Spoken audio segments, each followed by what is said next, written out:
The Able McLaughlins by Margaret Wilson. The prairie lay that afternoon as it had lain for centuries of September afternoons, vast as an ocean, motionless as an ocean coaxed into very little ripples by languid breezes, silent as an ocean where only very little waves slip back into their element.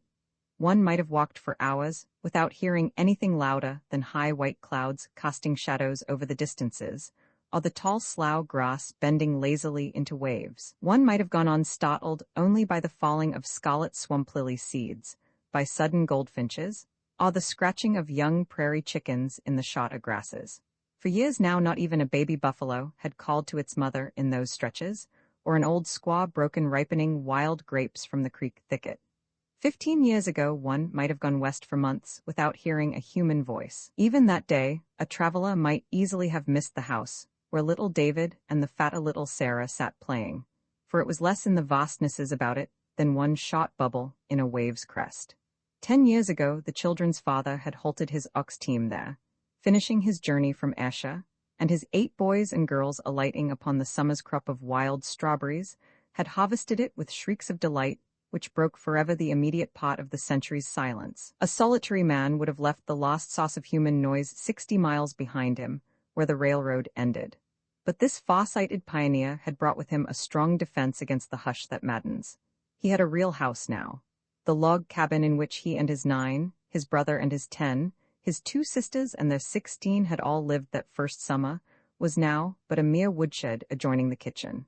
The house was a fine affair, built from lumber hauled but 40 miles, so steadily the railroad crept westward, and finished, the one half in wild cherry cut from the creek, and the other half in walnut from the same one sauce of wood. Since the day of the first McLaughlin alighting there had arrived, altogether, to settle more or less near him, on land bought from the government, his 3 brothers and 4 sisters, his wife's 2 brothers and 1 sister, bringing with them the promising sum of 69 children, all valiant enemies of quietness and the fleeing rattlesnakes. Some of the little homes they had built for themselves could be seen that afternoon, like distant specks on the ocean. But Sarah and David had no eyes just then for distant specks. They had grown tired of watching the red calf sleep, and Davy was trying to make it get up. Finally, in self-defense, it rose, and having found itself refreshed, began gambolling about, trying its length of rope, its tail satisfactorily erect. The 2 had to retreat suddenly to the doorstep where Huey sat, so impetuous it grew. Huey was not like the others at home because he was too small to go to school. Indeed, no, Huey was 10, and at home today because he had been chilling the day before with the fever that rose from the newly broken prairie. The 3 of them sat quiet only a moment.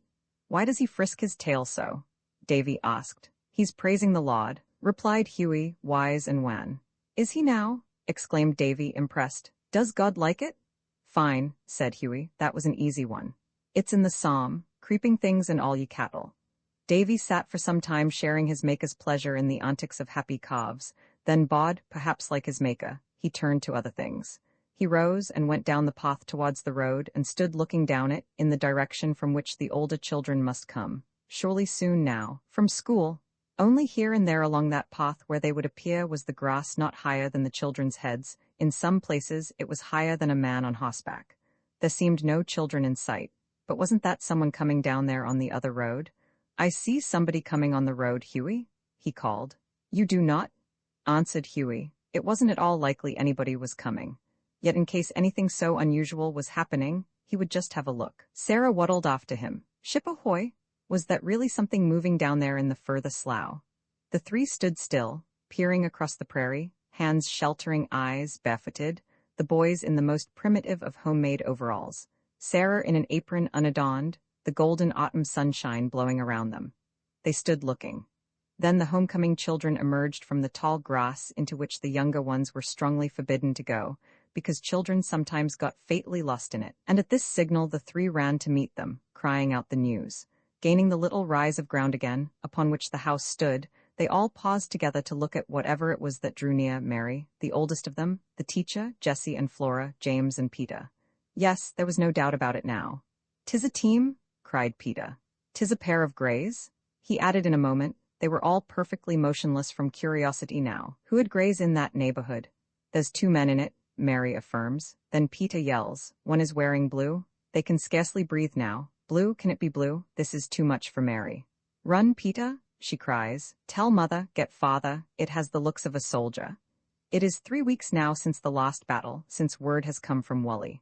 The little girls are jumping about in excitement. The children's shouts had not at all disturbed the mother in the kitchen, where she sat sewing until, could she believe her ears? They were shouting, "'Tis Wally, mother, 'tis Wally." She ran out of the house down the path. It never is, she says unsteadily, but she can see someone in blue, someone standing up, waving a cap now. She can see his white face. The children bolt down the road. She can see him, her black-bearded firstborn. The driver is whipping up the horses. Home from battles, pale to the lips, he is in her arms, but she is paler. Run for your father, she cries to whoever will heed her. The children are pulling at him boisterously. The strange driver is patting his horses, his back to the family reunited. Hugged and kissed and patted and loved, the bearded Wally turns to the stranger. This is Mr. Knight of Tyler, mother. He brought me all the way.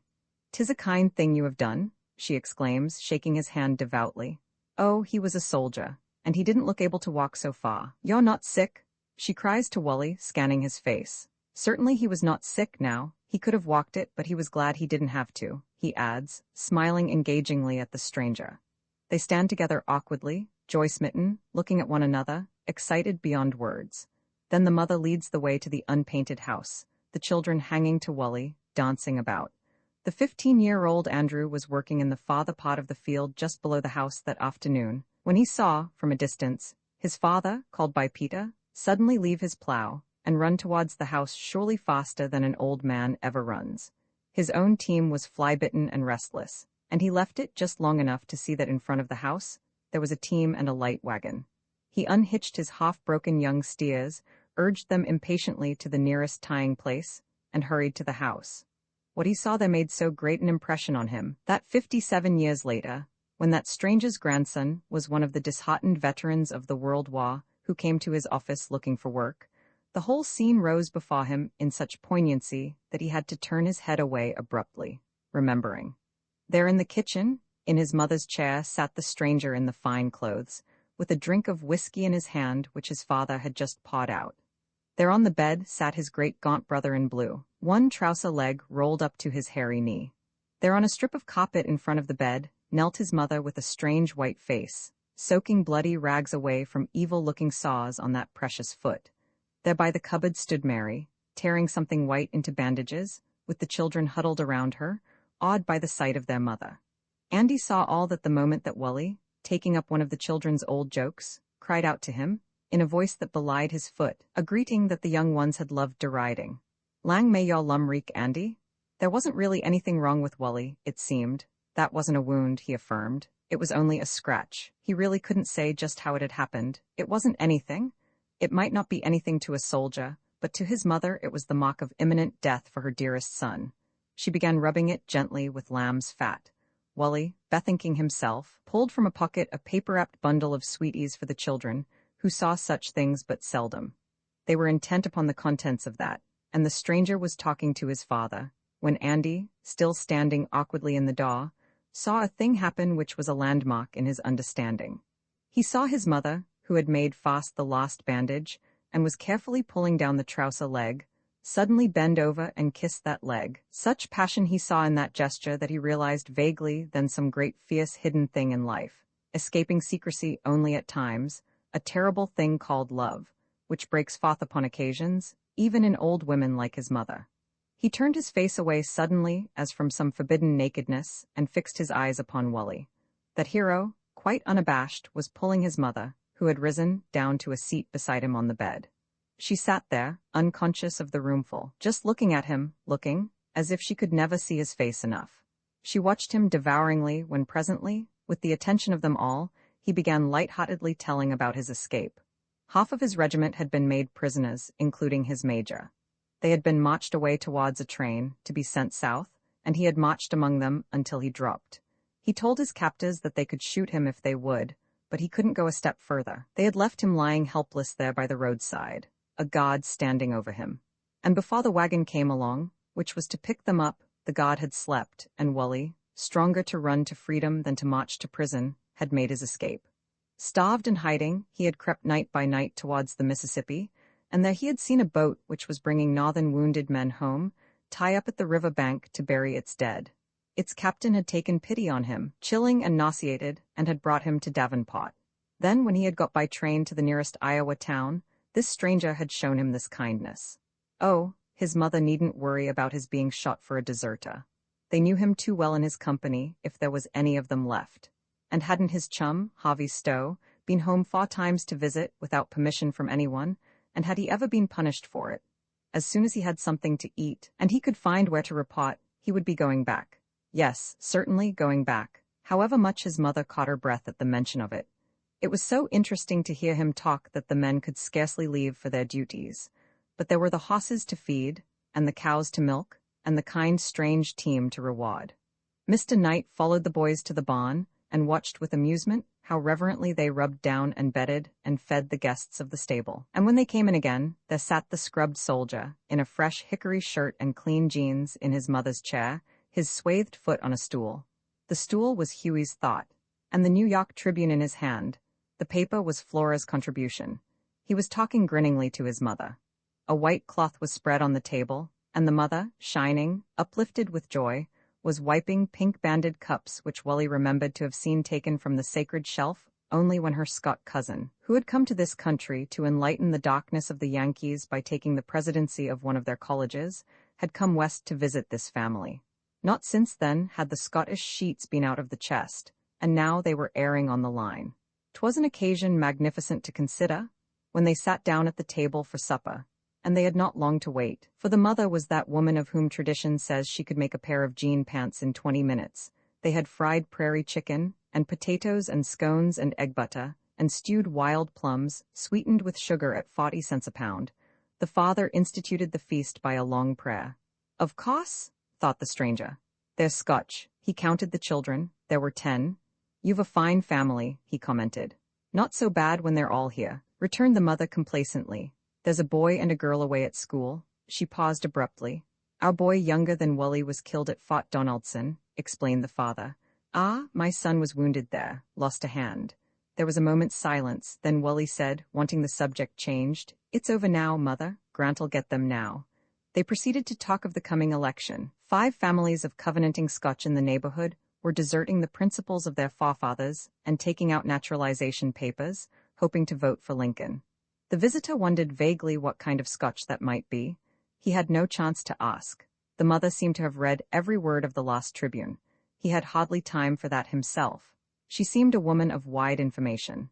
Apparently, she knew the position of every unit of the army. Supper was over. Flora handed her father the book and moved the candle near him.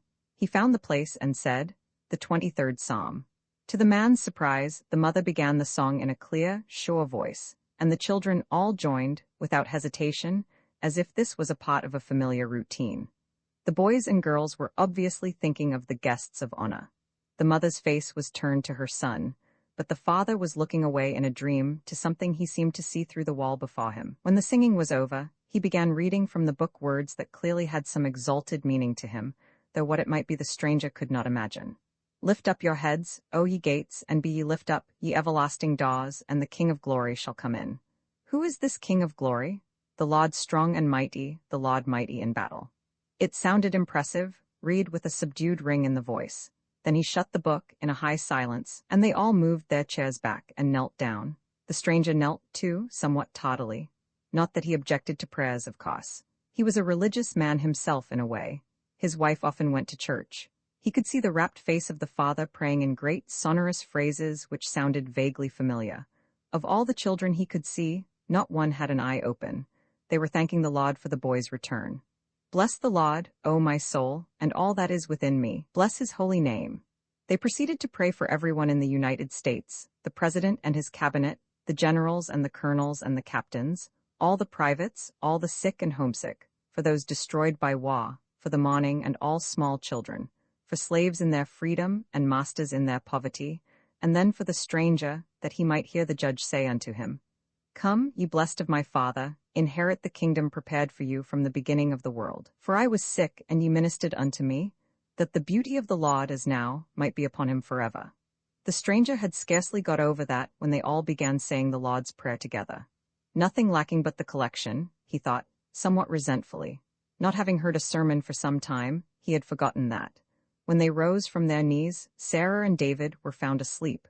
Andy picked them up and carried them away to bed, and even while Mr. Knight was wondering how many of the children he would have to sleep with, the mother took the sheets from beside the stove, and as she started for the fine parlor, whose bed was to be got ready for the guest, she said, "Wally is to have the kitchen bed by himself. You all just go upstairs and leave him alone." The stranger had the decency to go soon to his bed. It wasn't a half-bad bed, either, and he was tired. It had been a sudden impulse, this driving the soldier home, with a new team, over no road at all. But he was glad he had come. He had wanted to see this country. The new horses had jogged along very well.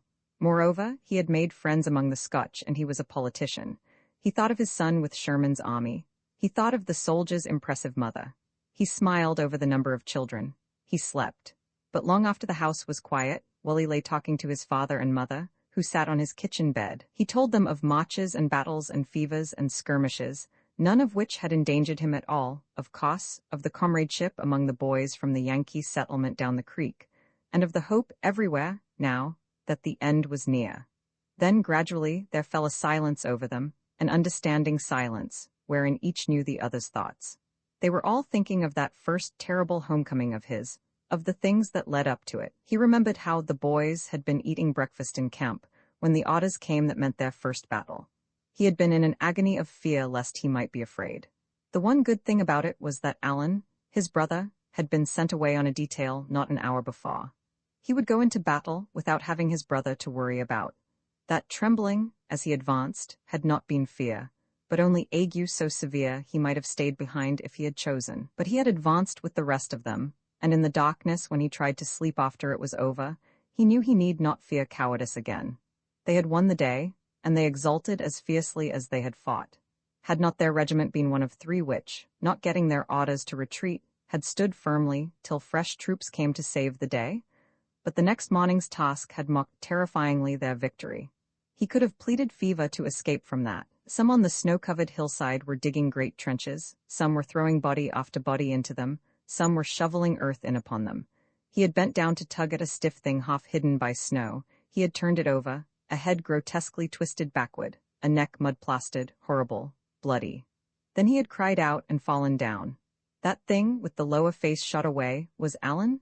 His comrades, hunting about, found the bodies of the others of the little squad that had been hurriedly recalled. That night Wally had planned to desert. He had announced his intention to his lieutenant, who came to sit beside him. They might drum him out of camp as a deserter if they would. He was telling them plainly what he intended doing. He would never fight again. But before he was able to walk, his comrades had got him a furlough. They understood only too well his fever and his delirium, and they remembered how he had gone through the battle, vomiting and ague-shaken, firing with a hand too weak to aim, and vomiting again, and shaking and firing. All the way home he had planned how to break the news to his mother. But when he had seen her, his grief, which before had had no outlet, suddenly burst forth, so that even as she asked him, he was sobbing it all out to her. He had never told her, of course, how Alan's sweet singing mouth had been destroyed, for Alan had been a gay lad, playing the fiddle, and singing many songs, sometimes little lovable ones he made as he sang, about pumpkins, or the old red rooster, or anything that might please the little children. For Wally, no homecoming could ever again be so terrible as that one. But his father and mother, who sat beside him there, were trying not to know that just such news might come at any time of this one, who must go back to death's place. Wally lay telling them little things he could recall of those last days. Had he told them of the time that the captain had stood, unbeknown to Alan, behind a bush, listening to him imitate all the company's officers? There had never been a day that Alan had not been called upon to make fun for his comrades. Laughter had bubbled up within him and gushed out even in stock times. There was no detail of his nonsense not precious to the two who listened. It was late before they left him, and he soon slept. Towards morning, his mother slept. Soon after daylight, the stranger came into the kitchen. The mother was standing half-hidden by the steam that rose from the milk pails that she was scalding out. The oldest sister at a table where candlelight and dawn struggled together was packing a school lunch into a basket. A small girl was buttoning fat Sarah into her dress. Two small boys were struggling with their shoes on the floor. Wally presently hobbled in from out of doors, declaring himself recovered, a giant refreshed. The stranger noticed that when they found their places at the table, there was a larger child beside each smaller one to look after him. There was one little fellow who looked like the soldier, and a half-grown sister with beautiful regular features like his. But the others were all alike, with deeply set dark blue eyes, long upper lips, and lower faces heavy, keen, determined. He could have appreciated what the mother said sometimes simply, to the neighbors, when they remarked how good her children were. Yes, they're never any care when they're well. If we had one or two, we might let them have tantrums. But who could live in a house with 13 ill bands? Since by that she meant, of course, naughty children, her question seemed indeed unanswerable. Now they sat eating lustily their cornmeal, and she talked with leisure and understanding. When the meal was finished, Flora handed her father the book again. "By golly," said the stranger to himself, "they're going to do it again." And they did. The mother lifted the psalm from memory, and then they repeated some part of the Bible.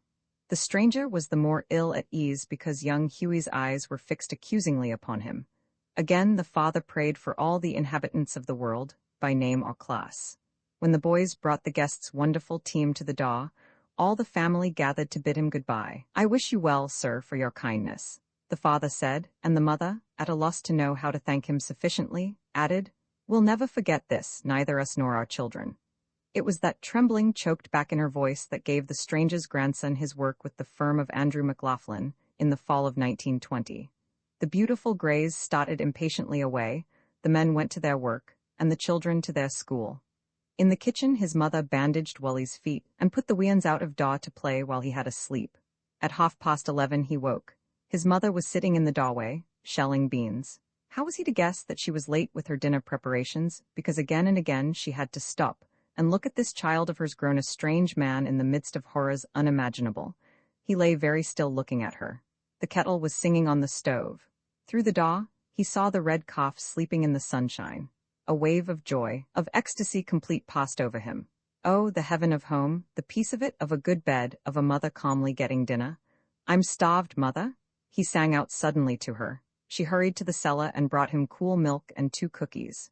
The children, hearing him, came in to watch him. He sat down in the doorway and began throwing beans up and catching them skillfully to win the friendship of the doubtful little Sarah. David watched him eagerly. Presently Hughie said, "Mother, why did yon strange man not say the psalm? You mustna stare so at visitors, Hughie." "But why, mother, why did he not say it?" "Maybe he didna ken it." "Didna ken what?" "The psalm." "Didna ken the 15th psalm and him a man grown?" Hughie had never seen anyone before who couldn't say the 15th psalm. "Aw, mother," he exclaimed remonstratingly.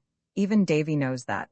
Wally chuckled. He knew the world. He had seen cities. He had marched across states. He had eaten ice cream. Ex-Barbara McNair had watched Wally and Kirsty driving away towards Wally's home that afternoon after her arrival at the sty in the slough.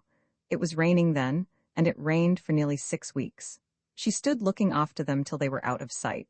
Then she went to the other little window. There she shut her lips tightly, regarded what her eyes discovered. 2 bony cows, shivering, it seemed to her, in the blown rain, trying to find shelter from the wind by huddling against the haystack that was one side of the barn. The rain was gray and sullen, the prairies sodden and brown. The cows had trampled the ground between the house and the barn into mud, into which they sank knee-deep. She stood contemplating. The rain continued blowing about in imprisoning drab veils. Finally she turned away and sat down weakly. From where she sat, she saw the dripping cows shivering. She sat huddled down. She seemed trying to cuddle up against herself. Her hands, folded in her lap, seemed the only sight not terrifying that her eyes might consider. Presently the silence of the room was broken with a little sob. She looked up. Kirsty's little sister, standing near the window, was just turning away from it. She had been trying to see something of Kirsty. She felt deserted. Big tears were running slowly down her face. She looked like a neglected, ragged, little heartbroken waif. Barbara started from her chair. That moment her face showed she had forgotten the surrounding desolations. She ran and gathered the child into her arms. She sat down with her in her lap. The little Jeannie, finding herself caressed, began crying lustily. The new mother kissed her. She caressed her. She soothed her, coaxing her into quietness. She told her little stories. She sang little songs, examining thoughtfully the poor little garments she wore. Dusk came upon them as they sat consoling one another. Barbara demanded help then of the child. Jeannie must show her where all the things were kept which were needed for the supper. They would make some little cakes together. Jeannie grew important and happy. Dod's eyes fairly bulged with amazement when he saw that supper table. Nothing of the sort had been set before him in that kitchen. His new mother made no apologies. She had been thinking to herself that it had been food of the most primitive sort that had been set before her by Kirsty on the 3 occasions upon which they had sat down to eat since she had arrived. Doubtless Kirsty wasn't feeling very well, and she was at best but a young housekeeper, whose omissions one could easily overlook. Barbara was pleased with what she had managed to prepare on the strange stove and in the newfangled oven. She saw her husband scowling at the table. "I didn't like so many cakes," he remarked severely. "One must begin with these women at once," he seemed to be thinking. He had forgotten apparently that his bride came from the very land of cakes, though he wasn't to be allowed to forget it often in the future. She said apologetically, "They're not so good, I doubt. I couldn't find any currants in the house. When we get currants, you'll like them fine." "There's too much in them now," he declared bravely. "We don't have cake every day." "I do," she said placidly. "I like a wee cake with my tea." Alex McNair was not entirely a stingy man, not the most stingy man in the neighborhood. He wasn't like Andy McPhee, for example, who was so careful of expenditure that when his con got a little high in the summer, he always took off his shirt and hoed the weeds in his skin to save the wear of the cloth, and who persisted in habits of frugality so that, in his old age, when he rode about in his grandson's Piacero, he removed his shoes upon seating himself, to save them from harm, and persisted in this till an able granddaughter-in-law urged him not to misuse shoestrings with such extravagance.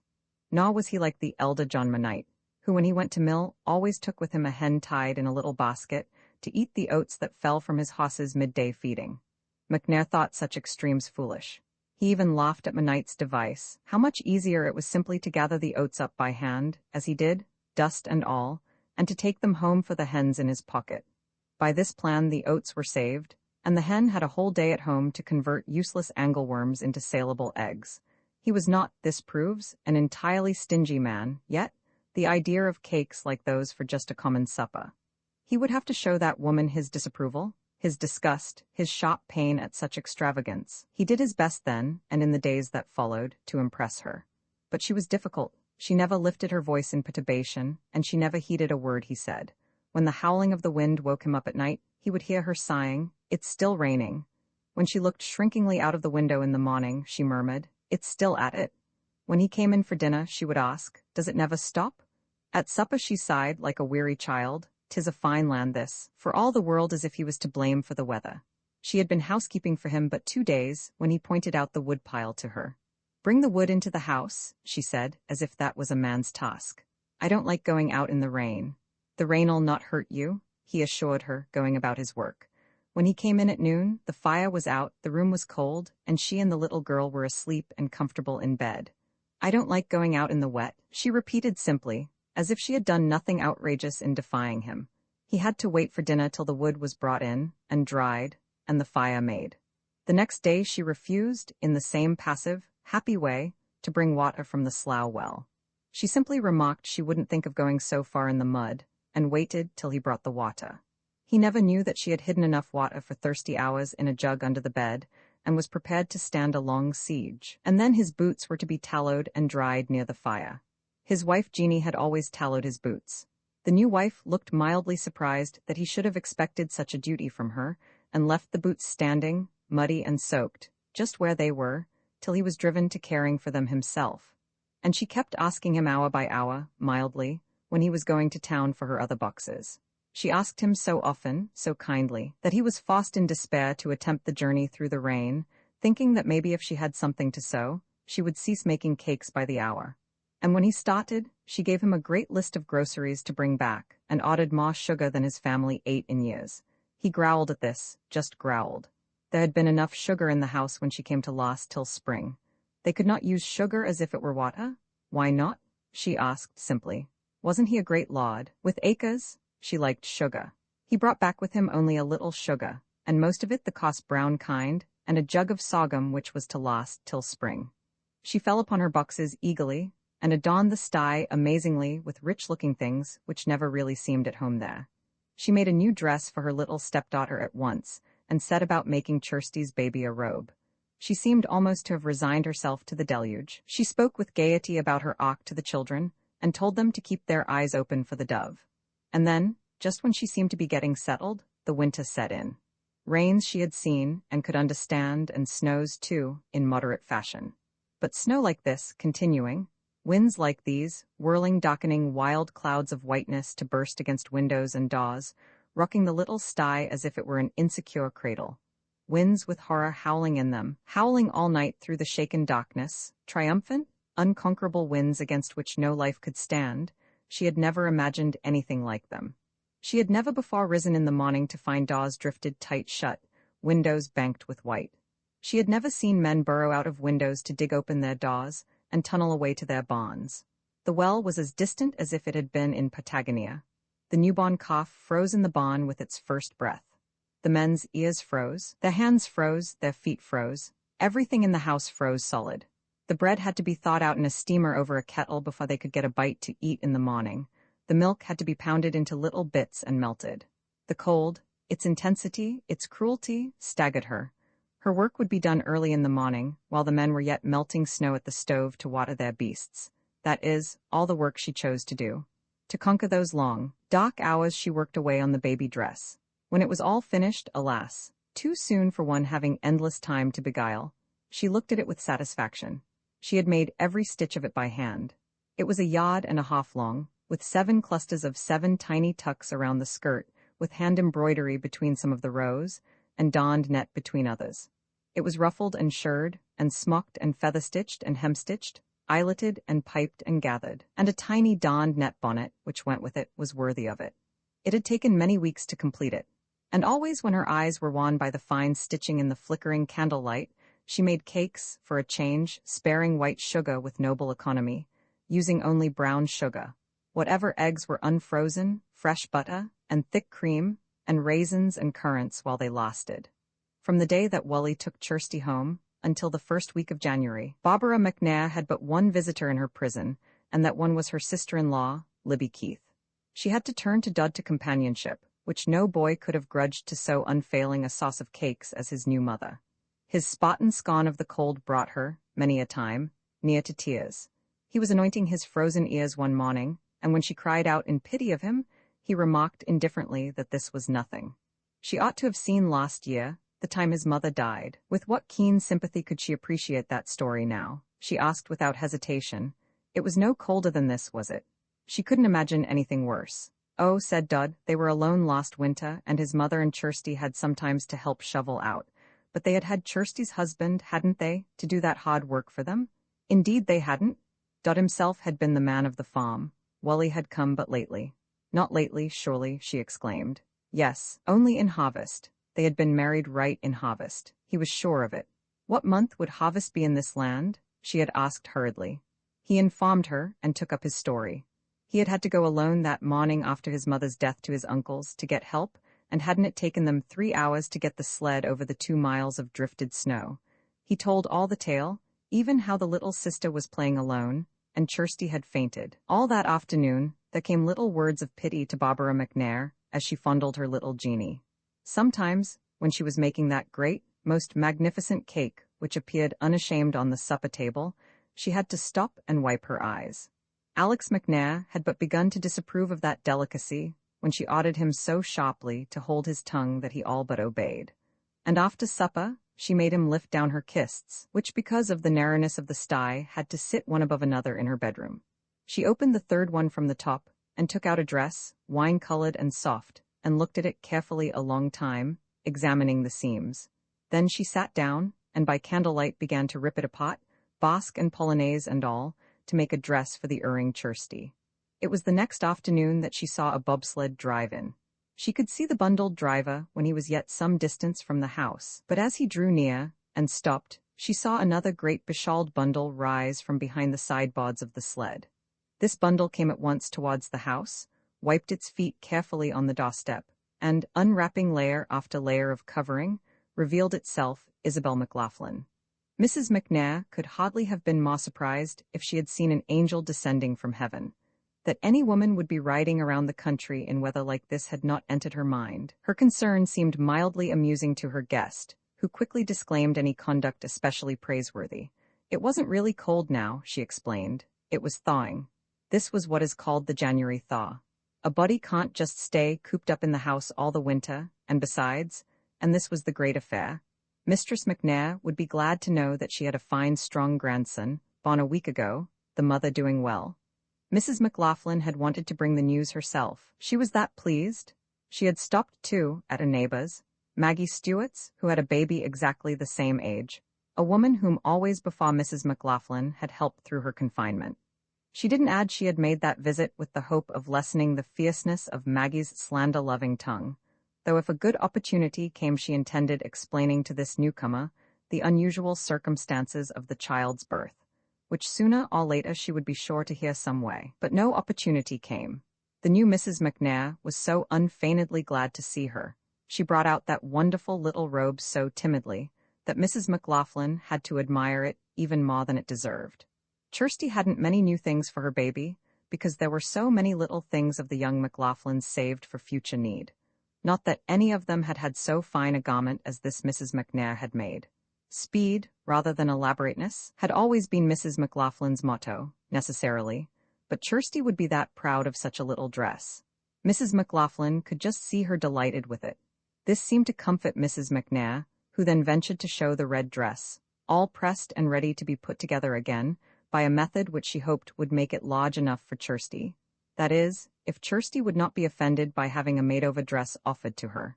Mrs. McLaughlin again thanked her, and assured her that she need not worry about that. Then Mrs. McNair wondered if Mrs. McLaughlin would take home to the girl her pot of her mother's housekeeping things, which the new mother had wrapped and made ready for her.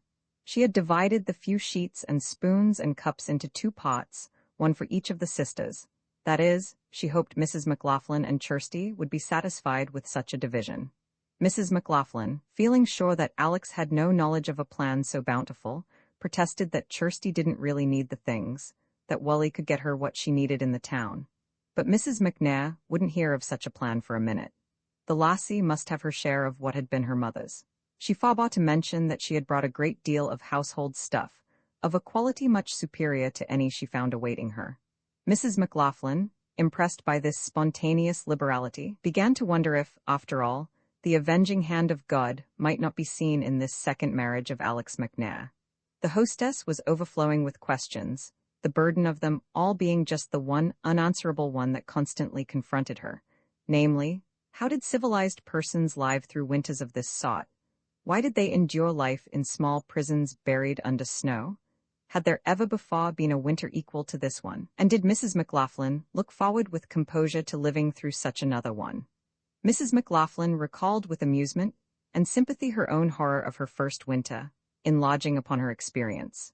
Had not she and her husband and their 10, and the squire and his 10, lived through one winter all together in an unfinished cabin, with a row of beds 3 deep built right around the walls, and a curtain across the middle of it? Often in those terrible nights she had risen from her bed to go about and feel the legs of her wee sleepers.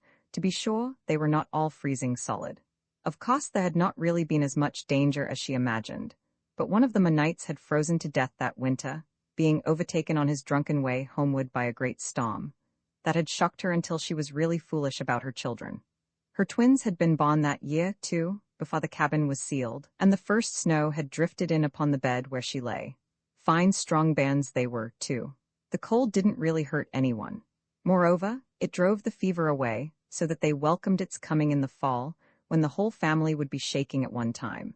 Fever wasn't as bad now, either, as it had been at first, though she still fed her family quinine regularly every Saturday during the spring and summer. When the land had all been plowed once or twice, there would be no more of it, 'twas said. And there had been much typhoid at first, before they had realized how much more defilable the new wells were than those in the old places had been. 5 of the McLaughlin children had escaped typhoid altogether, which was very lucky indeed, and none of them had died of it, although many of the young ones of the settlement had. These things had all made a good deal of nursing necessary, for 13, but undoubtedly, the worst days were over. And it was these winters which made the children strong as little lions. Every tree that was planted, moreover, every year's growth of their cherished windbreaks, took away something of the winter's severity. And when spring came, besides, in the glory of that season one forgot the cold and all one's troubles. When would spring be coming? Asked the longing stranger. Would it be in February, now that January was said to be thawing? No, not February. Nor in March. Sometimes it was a bit spring-like by the 1st of April. But the spring really opened in May. Everyone got out then. Oh, sometimes if the roads were good, the women got out to church in April. Once even there had been a large congregation in March. Mrs. McNair sighed. It was a shame, now, commented her visitor, that she should have had to be alone so much of her first season. If there had been an older daughter, now, if Kirsty had been at home with her. Mrs. McNair wondered timidly if Kirsty couldn't come home for a visit, when it got a little less freezing. Mrs. McLaughlin, thinking quickly that Kirsty would surely be happy with this simple gift-giving woman, thought it possible that Wally might bring her over for a few days in March, at least in April.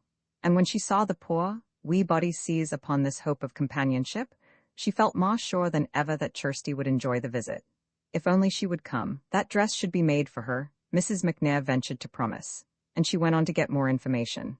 What sort of a little house would it be now that Wally was building for his wife? What could houses be like in these parts? How many rooms would it have?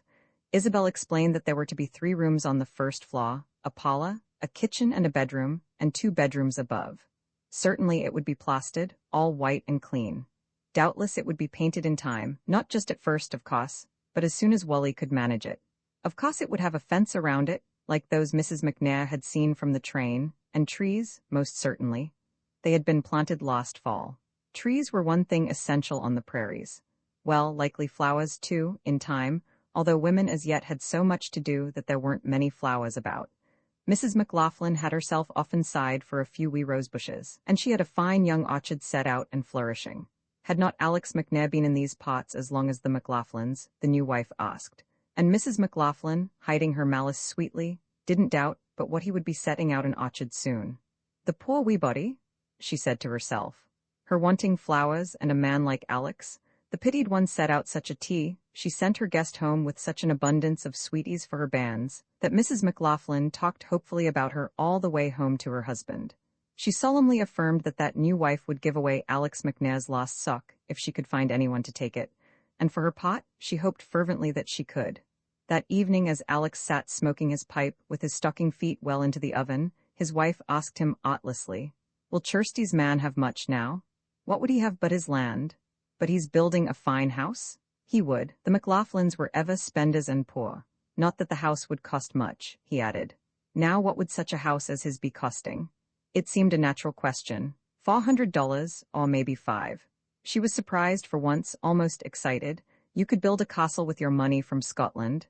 Likely, he commented, knocking his pipe's ashes into the stove. But a little house like the new one would do me fine. Don't say new house to me, woman, he rawed. A great deal of good his roaring did him. It was as if she never heard him protesting. I canna live in a sty, she explained, for the 1000th time, and she said new house to him without ceasing, without haste or rest, by night and by day, apropos of everything he mentioned, till he began to wonder if he were indeed a God-fearing Presbyterian, with such murder in his heart. He couldn't quite beat a woman, a small woman, no matter how utterly she might deserve punishment. He could scarcely do that, but he sometimes wondered if there was any other measure of relief for him. He thought longingly of the silences of Kirsty's mother. He remembered story after story of men who had beat their wives. He experienced a sharp sympathy for them. Doubtless, when men do such desperate things, they have adequate reason, he reflected often. He was at his wits' end. He was in despair. That he might have made himself comfortable by granting her request never occurred to him. He was already deliberating upon certain pieces of land he intended buying. And that woman didn't seem able to believe that he would really buy more land. She simply looked out of the window when he mentioned it, looked out of the window at the winter, and then turned puzzled to look at him, as if trying to fathom why anyone should desire more of such a country. So February passed, tantalized by new houses, and March got away, maddened by little white fences. Kirsty came over for her visit at home, the 1st of April, and that first week was frenzied by plans. His wife insisted on drawing of her grounds and garden. Alex was no special lover of babies, but he was driven to feigning a prodigious interest in his grandson to escape even temporarily from the meek, eternal din of her ambitions. Kirsty had come with misgivings, somewhat doubtful of her welcome, but she perceived the first hour in the house that her stepmother was lonely enough to have welcomed the most disgraceful, the most evil of women. She wondered sometimes if she was not dreaming. After all that had passed, how strange it was to be sitting on it in her father's house, coddled, waited on, made much of, by this harmless stranger, who cooked surprising rich things for her delectation, and was making her the most beautiful dress she had ever seen. She was so happy that she almost regretted that Wally came for her so soon. Mrs. McNair was determined that she must try on the new dress to show it to him. She had forbidden him at first to look in their direction, so he sat with his back to them, holding his little sister-in-law in his lap by the fire. After pinnings and bastings and warnings and ejaculations, they had bidden him to turn and look. Kirsty was standing by that window, in the sunshine, where he had first seen her, and now, turning towards her, he gave a little involuntary gasp of delight, more flattering than anything he could have said. He had never seen her before in a soft, rich thing like that. She had worn, of necessity, gray or brown calico garments, and the glowing crimson fabric brought out the whiteness of her neck, the darkness of her hair, the softness of her coloring cheeks as he cried sincerely, "Why, Kirsty, you queen, turn around?" She turned around for his inspection. "Goodness," he exclaimed, "I wouldn't have known you. What'll I do now? I won't can walk beside you in my old rags. I'll have to get some star clothes." They laughed for delight. "What'll I get to match it?" he went on, looking at his mother-in-law. "I ought to have a purple coat or something magnifical. Kirsty, do you remember that window? She was standing there the first time I ever saw her," he explained to Mrs. McNair, and then at length, in their high, young spirits, they went away, and left her alone there. She was a puzzled woman. A man like that, and a scandal like that, it was incomprehensible. A man building so happily a new house for his wife, with a little fence around it. That evening Alex McNair gave vent to a great, wicked, blood-curdling oath, most surprising, most improper, all for no reason at all, apropos of nothing. His innocent wife had simply remarked that she couldn't live in a sty. Roman 11, the infamy of Kirsty's condition, becoming known, had been scarcely less interesting than the scandal of Isabel McLaughlin's attitude toward it. She herself had told her sister and her sisters-in-law what was soon to be expected from the girl, and all her cousins and friends. She had informed them of it casually, without the flutter of an eyelid, as if, to be sure, a little less haste might have been from some points of view desirable. But after all, Wally's marriage was the one she would have chosen for him if she had had her choice, and the young pair would be happier with a baby. The neighbors had certainly never expected Isabel McLaughlin to take on in such a fashion. Some of them had been annoyed at times by her self-reliance, her full trust in her own powers, and were not exactly sorry to hear of this affair, which must set her down a notch. But not a notch down would she go. Her pride, it appeared, was too strong for even this blow. The way she talked about her expectations scandalized the righteous. Maggie Stewart said one would have supposed Wally had waited 10 years for that baby. It had been bad enough in the beginning, but after the child was born it grew out of all bounds. Her husband's younger sister, Janet, a woman still of childbearing age, came to remonstrate with her. For the sake of the other young people in the community, to say nothing of her own family of half-grown boys and girls, she really ought to moderate her raptures somewhat. She was just encouraging them in wrongdoing. But Isabel replied simply that since she had always had to be painfully modest in praising her own children, she was going to say exactly what she thought about this grandchild. She philosophized shamelessly about the privileges of grandmothers.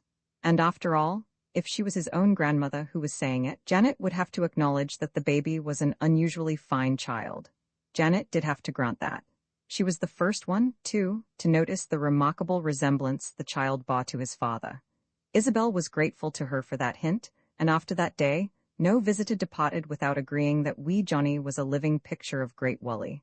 Isabel would recall her son's infant features. Wally's nose had been just like that, and his eyes. She minded it well now. This child brought it all back to her.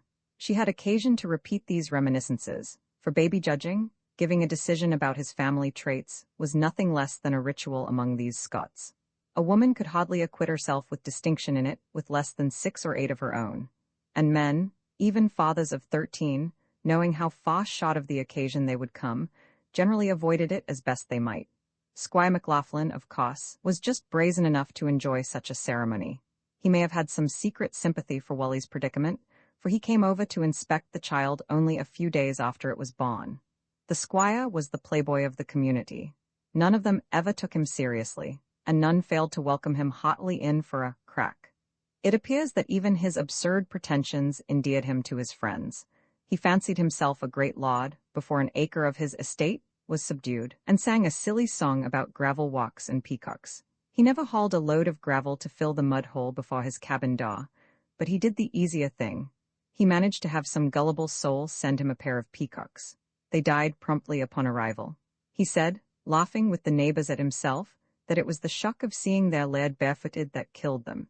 He was a farmer who rode forth to preside at theorizing agricultural meetings, while the forests of weeds on his land grew unchecked up to the heavens. Even 2 years ago, the wild sunflowers near a culvert on that farm reached the telephone wires. He was later on one of the first men west of the Mississippi to have purebred bulls, and east or west, no man confused pedigrees more convivially. From the first, he considered it his duty to see that no Scottish folly was forgotten in the New World, or even hogmanay allowed to pass unobserved. He was the man who all but popularized curling in the West. 3 times he had been left an undaunted widower with a family of small, half-clothed children, his esteemed heirs and heiresses of only his gay fancies. Just now he was looking for a fourth helper to relieve him of the responsibilities of his family, and such a man he was that, in spite of his follies, all wished him success in the venture. He consulted Isabel about various possibilities, and she gave him her opinion, with the frank statement that she pitied any woman who married him. However, he still liked her. He had always liked her since that time in Esher, soon after she had married his older brother, when she had saved him from a long and well-earned term in prison for poaching. His successful pursuers were almost upon him when they turned suddenly in the wrong direction, from which they had just heard firing. She had seen his plight and fired cunningly into the air, and when the men had rushed into her cottage, they found only a young woman demurely sewing on baby clothes. Now since, of course, it was impossible to poach in a land where not even God preserved game, he was a reformed man and an eminent huntsman.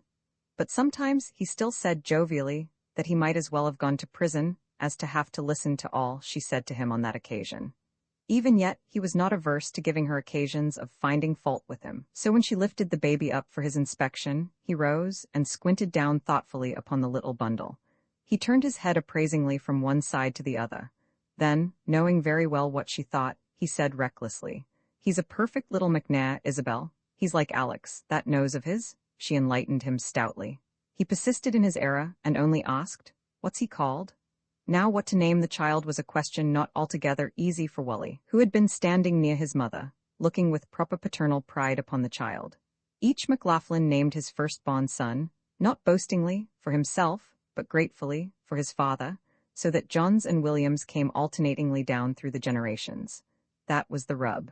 Perhaps John McLaughlin might not relish having this irregular child bear his name, so Wully was too proud to seem to desire it. "He's such a husky little fighter for what he wants. We thought we'd call him Grant. There's no better name than that, is there?" His father was sitting by the stove, smoking, seeming as usual absorbed in a dream and only half conscious of what was going on about him. At this he took his pipe from his mouth and said, without a sign of emotion, "I wonder at you, Wully. The laddie's name is John." Wully was greatly relieved. "Oh, well," he said lightly. "Maybe that would be better. There won't be more than 14 or 15 John McLaughlins about in 20 years. Grant'll keep. We'll save it for the next one." Wully had rejoiced beyond measure at the child's birth, not for the reason some supposed, but solely because Kirsty was safely through her ordeal. So gay he had become, so light-hearted, after that burden of anxiety for her had been taken from him, that he seemed quite like a rejoicing young father. It had been terrible for him to see her time unescapably approaching. Those days seemed to him now like a nightmare. He had planned what he would say to his wife when he adopted her baby for his own. He would go blithely in and cry to her gaily, "Where's my son, Kirsty?" And the child would be his. He had planned that, but it had been different. That one irrepressible moan he had heard from her before his mother had sent him for the doctor had driven him through the night cursing that man, whose very name he hated to recall, cursing any man who lightly forced such hours upon any woman, to say nothing of a dear woman like Kirsty. He wanted to kill such men, to pound them to bits. And yet, lightly or not lightly, what would his love of her bring her to, eventually, if not to such hours as these? It was a hellish night. Afterwards he had gone in to see her, not blithely, but otherwise. He had found her lying there, hollow-eyed, exhausted, all her strength taken from her, and her roundness, leaving her reduced, it seemed, to her essential womanhood. And then suddenly he had not been able to see her for the tears that burned his eyes. He had knelt down beside her, to put his face near hers, so unseeing that she had cried sharply, "Don't, be careful." He had hurt her, but her hand was seeking for his. When she had shown him the child, Well, he remembered that she had never asked him for pity for herself, but now her eyes were praying, "My baby? Love my baby, Wally." With her lying there, even her familiar hands looking frail, her hair lying wearily against her pillow, if she had asked him to love a puppy, would he not have bent down to kiss it? Later he had marveled to see her with the child. A farmer, a man judging his very female animals by the sureness of their instincts for their young, he wouldn't have wanted a wife not greatly maternal, he told himself. It came to be soon that in loving the child he was playing no role, he liked all his wife's adornments. So the terrible days passed away. His wife became altogether his. And wee Johnny slept and thrived, his tiny hands doubled against his little red face, in the cradle that had served the 5 younger McLaughlins. When he opened his bonny blue eyes, he saw only adoration bending over him. He felt only delighted and reverent hands lifting him. His grandmother, who just couldn't abide a house without a baby in it, would sometimes allow one of her children, sitting carefully in just a certain chair, to hold him a little while as a mark of her favor. If Johnny was a shame to the household, he was certainly an entertaining and a well-fed shame. If he was a disgrace, he was surely an amusing and a hungry one. It was wonderful how completely Kirsty was sheltered from reproach. Though her humiliation was gossiped about by the hour, after all, the gossipers had to remember her mother and, sighing, grant the daughter some little toleration. And then, however proud that Isabel McLaughlin might be, there was hardly a family in the community which had not, upon arriving from the old country, made Uncle John McLaughlin's their convenient home till another could be built. Moreover, Wally had always been particularly indulgent to those who were his aunts and uncles. Greatest of all, he was a soldier. Not so far down the creek, a Quaker soldier had come home from war without a leg, and his congregation had said if only he would say, even privately, that he was sorry he had fought, he would again be received into their communion. But he refused to say he was sorry, and they refused to take him again to their approval. That didn't seem to trouble the soldier very much, but it had troubled the Scotch, where he had come to work, extremely. They loved to belittle the Quakers for what they considered a meanness to a man who had fought, so it behooved them to treat their own veterans with more consideration. On the whole, there might have been much more gloating than there was. There might have been battles. Great, quiet, simple men like Wally, however, people seem instinctively to avoid exciting to fury. So Kirsty had scarcely had occasion to feel the awkwardness of her position till the afternoon early in April, when her stepmother came over with the finished dress to try on her. Kirsty had donned the beautiful, rich, wine-colored thing, to be sure it hung right, and set right, and standing forth so that Isabel McLaughlin might view the effect, she turned round and round while Barbara McNair smoothed out even imaginary wrinkles. It was pronounced perfect. Mrs. McNair admired it as if it were not her skill, but the girl's beauty that made the gown remarkable. Then, beaming, as much as her little pale weak face could beam, she unwrapped a hat all wine-colored and black, and set it jauntily on Kirsty's head, so that the long feathers swept down over the brown coil of hair low on her neck. Kirsty was radiant. She had never seen so lovely a hat in her life, she said, and she stood looking at herself in the little glass, in surprise, a very happy surprise to see how she looked in such soft, rich things. Then, with a command, Barbara McNair took all the joy out of her face.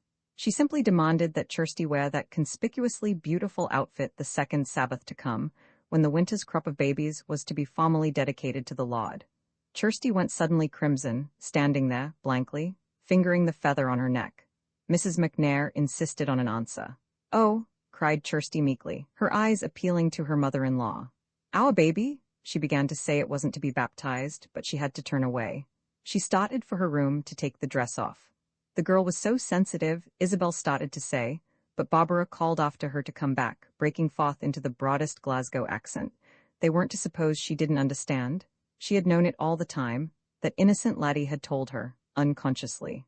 More innocent then than now, she might have added, if she had known. And she thought, indeed, that Kirsty had great reason for shame, and not of her bonny wee Johnny, either, but of her own heathen ingratitude. Kirsty lifted her face upon hearing that, from the towel upon which she was wiping it, and Mrs. McNair demanded that moment if she expected the Lord to sit studying the almanac all the year for her convenience. She was sure that if she had been in Kirsty's place, and the Lord had given her a son, she wouldn't have gone sulking, no matter what the month might have been. Was it not better to have won any time than none at all? She demanded, with such a passion of regret for her own childlessness that Kirsty was left speechless. She had never imagined anyone speaking in such a strain. She looked at her mother-in-law, who seemed mildly amused. The idea that she had been deriding the Lord's chronological calculations was in itself sobering to one of so tender a conscience. The giver of all her good clothes went scolding away at her, till she promised at least to wear the new things the week after the baptisms. Kirsty kept thinking of the scolding as she drove in the wagon of that harassed man, Alex McNair, with her stepmother and her mother-in-law, to see the new house that was getting about ready for her occupancy. Wally had to lay a plank for a walk hurriedly from the wagon to the house, for the new Mrs. McNair still wore such boots that one step in the thawing black mire would have ruined them. It was always that way. That little insignificant-looking person refused to adjust herself to the new country. She just sat tight and let the great significant country adjust itself to her as best it might. The house towards which she neatly walked was not perhaps, to disinterested eyes, a very inviting place. But to Wally and Kirsty, it was their very palace of love. It stood a story and a half high on a slight rise of ground, a decent way back from the path that has since become one of the nation's highways, built of shining new lumber. The tall grass around it trampled into the black ground, littered with bits of boards and yellow curling shavings. From the front door, just hung that day, the women looked down over 15 miles of prairie, an occasional plowed square humanizing the distances, which sloped with so gentle an incline that one standing on any one of the acres could scarcely have told it was not level. From the windows of the parlor, the women saw the plot that Wally's father had insisted on breaking the year before, along one side of which the maple seeds he had planted were presently to appear as slight as spears of sprouting grass. From the kitchen window, they saw a row of elms as thick as broomsticks, which Wally had brought the fall before from the creek. In a long furrow there, the walnut trees that were to make gunstocks for the World War were still waiting in their shells for a warmer sun to bring them forth, and to the north the trench was ready for the red and white pines that are nowadays a pride to the family. Kirsty pointed to the piece of ground that was to be fenced for a garden, whereupon Mrs. McNair asked anxiously if the fence was to be painted white. Wally heard his father-in-law move impatiently behind him, and, though he hadn't before thought of such a thing, he answered that it would be painted white as soon as he had the money for the paint. The stepmother-in-law sighed with relief and began inspecting the kitchen closet. Wally pointed out with malicious glee the finish of the cupboards, making light of the expense and difficulty of building, while his father-in-law poked about glooming, refusing to admire the conveniences which the little woman coveted with so gentle a simplicity. He still had a grudge against that man, and aired it whenever he could without Kirsty seeing him. He knew McNair disapproved of the size of the windows, but what business of that man's was it what his windows cost? The Sabbath of the communion, Wally unabashed, and shame-filled Kirsty wearing the appealing old coat of her mother, and the bedecked wee Johnny went to church for the first time since the baby's birth. But let no one suppose that they attracted much attention. What chance for consideration could even the most unholy child have had that morning, sitting in front of the Glasgow fashions in the person, or on the person, of his step-grandmother? Wasn't she wearing a most stunning little hat with a dark green feather curling down over a chignon of red hair, sitting there in the pew just behind Mrs. McLaughlin, who wore with grace and satisfaction the bonnet a lamenting friend in Ayrshire had made for her in '54, and just in front of Mrs. Wannell, whose headpiece was conceived in the spring of '58, and across from Mrs. McTaggart, who had bought somewhat more expensively than was necessary in '61, but who, considering the well-preserved condition of her purchase, had really nothing to regret. One skilled in millinery might have reckoned from the mother's bonnets more or less accurately the year of each family's immigration, although the array of such young girls as were not away at school would have slightly vitiated his calculations. And now, this Sabbath morning, there sits down in this world, so remote from others, a Mettenish jacket, a cape-like affair trimmed with fur, and a skirt spreading gracefully, but without hoops, a floating veil, and gloves embroidered in faint gray. If wee Johnny had been base-born twins, he could never have attracted more than a stray thought to himself on that occasion. Roman 12, soon after the garments of Barbara McNair dawned upon the congregation, her husband bought 300 acres of land at $3 an acre. There are those who say a man owning 840 acres of land should be happy. Alex McNair was not. There was in his flesh one great thorn, that Glasgow wife. She had lived through the autumn and the terrible winter, waiting for spring. And now that spring was here, what was it? only an oozy wet waste, with patches of green in the lower places, and winds shrieking always across flat desolations. Near the sty, a sagging haystack of a barn, and a couple of bony cows trampling dead grasses deeper into the mire of the dooryard. If only there had been even a little white house, and a fence, and a few flowers sending up their endearing shoots, but this, and her from Glasgow, words failed her. Had she not set forth day by day and hour by hour conscientiously the necessity of a new house? Yet in the face of her demands, her man had gone to town to buy more wilderness.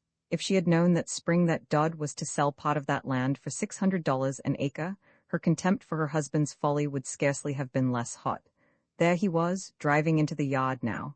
She went to the door and greeted him. "You didn't buy it?" she asked. "Did I not say I would buy it?" He answered doggedly. Not a change of expression passed over her face. She stood watching him unhitch his team. She had never before been so much interested in that process, having always avoided the barn. The next day, when he was in the field and Dodd was hitching up, she went out and watched him. Would he show her how he did that? She asked. She thought she ought to know, she said. Which were the gentlest horses, and which harness did they take? She learned where it all hung in the barn. Dodd liked teaching an old person. It wasn't any trick to hitch a horse to the wagon, he said. You put this under the belly so, and the lines through here, taking them from here thus. She practiced. She grew proficient. She waited. One day in early May, her husband rode away horseback to the Keiths to pay back one of the many days of labor he owed that family. He left home at daylight, and Dodd went to school. Then Barbara began. When McNair came home that evening, Dodd asked, lonesomely, "Where's mother? Is she not here?" "She is not. She'll be gone to Chursty's or McCreath's. Who came for her?" "She took the team and went herself." "You're daft, her take a team?" But the team was gone. The barn was as empty as the house. Dodd made a fire in the fireplace and put the kettle on. Then the father made a discovery that the son had made some time ago. The cupboard was bare, not a bite in it, not a crumb of cake. McNair didn't like that. She might have told them where she was going. She ought to have come back in time to have the supper ready. He hated a cold house. He went to his tobacco box. At least that was always ready for a hungry man. He opened it and found a strange white paper in it, a note from his wife. A fine note. "I can't live in a sty," it said. "I have gone back to Scotland. Jeannie is with Chirsty, Barbara Ferguson." Back to Scotland, a woman alone, starting away with his team? She was daft. He rushed into the bedroom. As soon as he began to realize her meaning. Were her hat and cloak there? They were not. What was this? The kists not one on top of the other, as usual, spreading all over the room, and empty, nothing left in them. He rushed to the kitchen. The kist that set there was empty, too, more empty if possible than the others. He sat down. He was outraged. He was speechless. That woman hadn't been able to lift those boxes alone into the wagon, so she had taken all their contents and left them. Such cunning, such deceit, and had he not paid all her passage from Scotland, she had left him, Alex McNair, without saying a word, her so quiet and all. The whole clan would know all about it. They would all have seen her passing.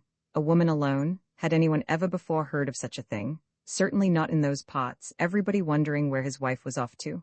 Oh, Jeannie would never have played him so base a trick. Dodd came into the room. McNair stuffed the note hastily into the box. "Your mother has gone to town," he murmured, meekly. Dodd heard that with surprise. Presently he volunteered that he saw now why she had wanted to learn how to hitch up the horses. Had she indeed learned all that from him? His father gasped. Oh, the depth of deceit in her! And he had paid her way from Glasgow? Dodd made disconsolate cornmeal for their supper, forgetting to put salt in it. To think of that woman ridding the cupboard of its lost crumb! McNair went to the barn and pretended to work, after the meal, being too excited to sit still. Back to Scotland? Had ever anyone heard the like? Everyone would be laughing at him. A rich wife, indeed? Oh, he understood now why the canny widowers of Scotland had meekly let him take this jewel of a woman away to America. They must have known her. There was but one thing to be done. He would rise early, long before dawn, and pursue her, getting out of the neighborhood before anyone would be awake to see him pass. Her with his good horses in the town, not knowing enough, maybe, to give them a drink at the end of the journey. If she ever imagined he would give her a cent to get back with, how greatly mistaken she was. He would surely show her who was master here. He found her the next afternoon, in the hall of one of those long, shanty-like hotels which comprised the town. Found her in the very act of making a bargain with a man to make her new boxes to take the place of those she had so extravagantly abandoned. They faced each other in her room, he, tall, gaunt, black-eyed, ragged, she, small, dainty, red-haired, bedecked. Her placidness, as usual, disarmed him. He began, "You can't go back to Scotland, are you daft? I canna live in a sty." They were off then. He urged decency, morality, economy, honesty, pride, race, the waning reputation of Glasgow. After each argument she simply said, like one born foolish, "I canna live in a sty." It was a deadlock, till he demanded angrily where she expected to get money for the journey. At her answer he surrendered. It fairly took the life out of him.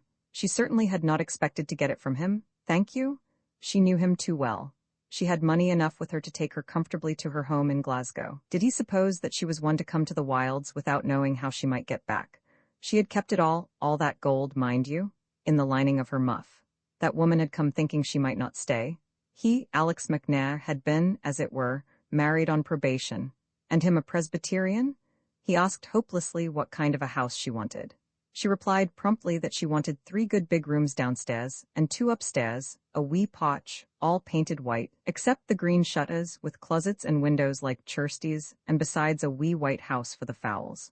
All this was to be bought today, at once. The Lord preserve us? Why, there wasn't a painted fowl house in the state. The train left for Glasgow at 7 the night. He couldn't buy all that in a day, could he? He had no money. He could sell the last great plot he had bought.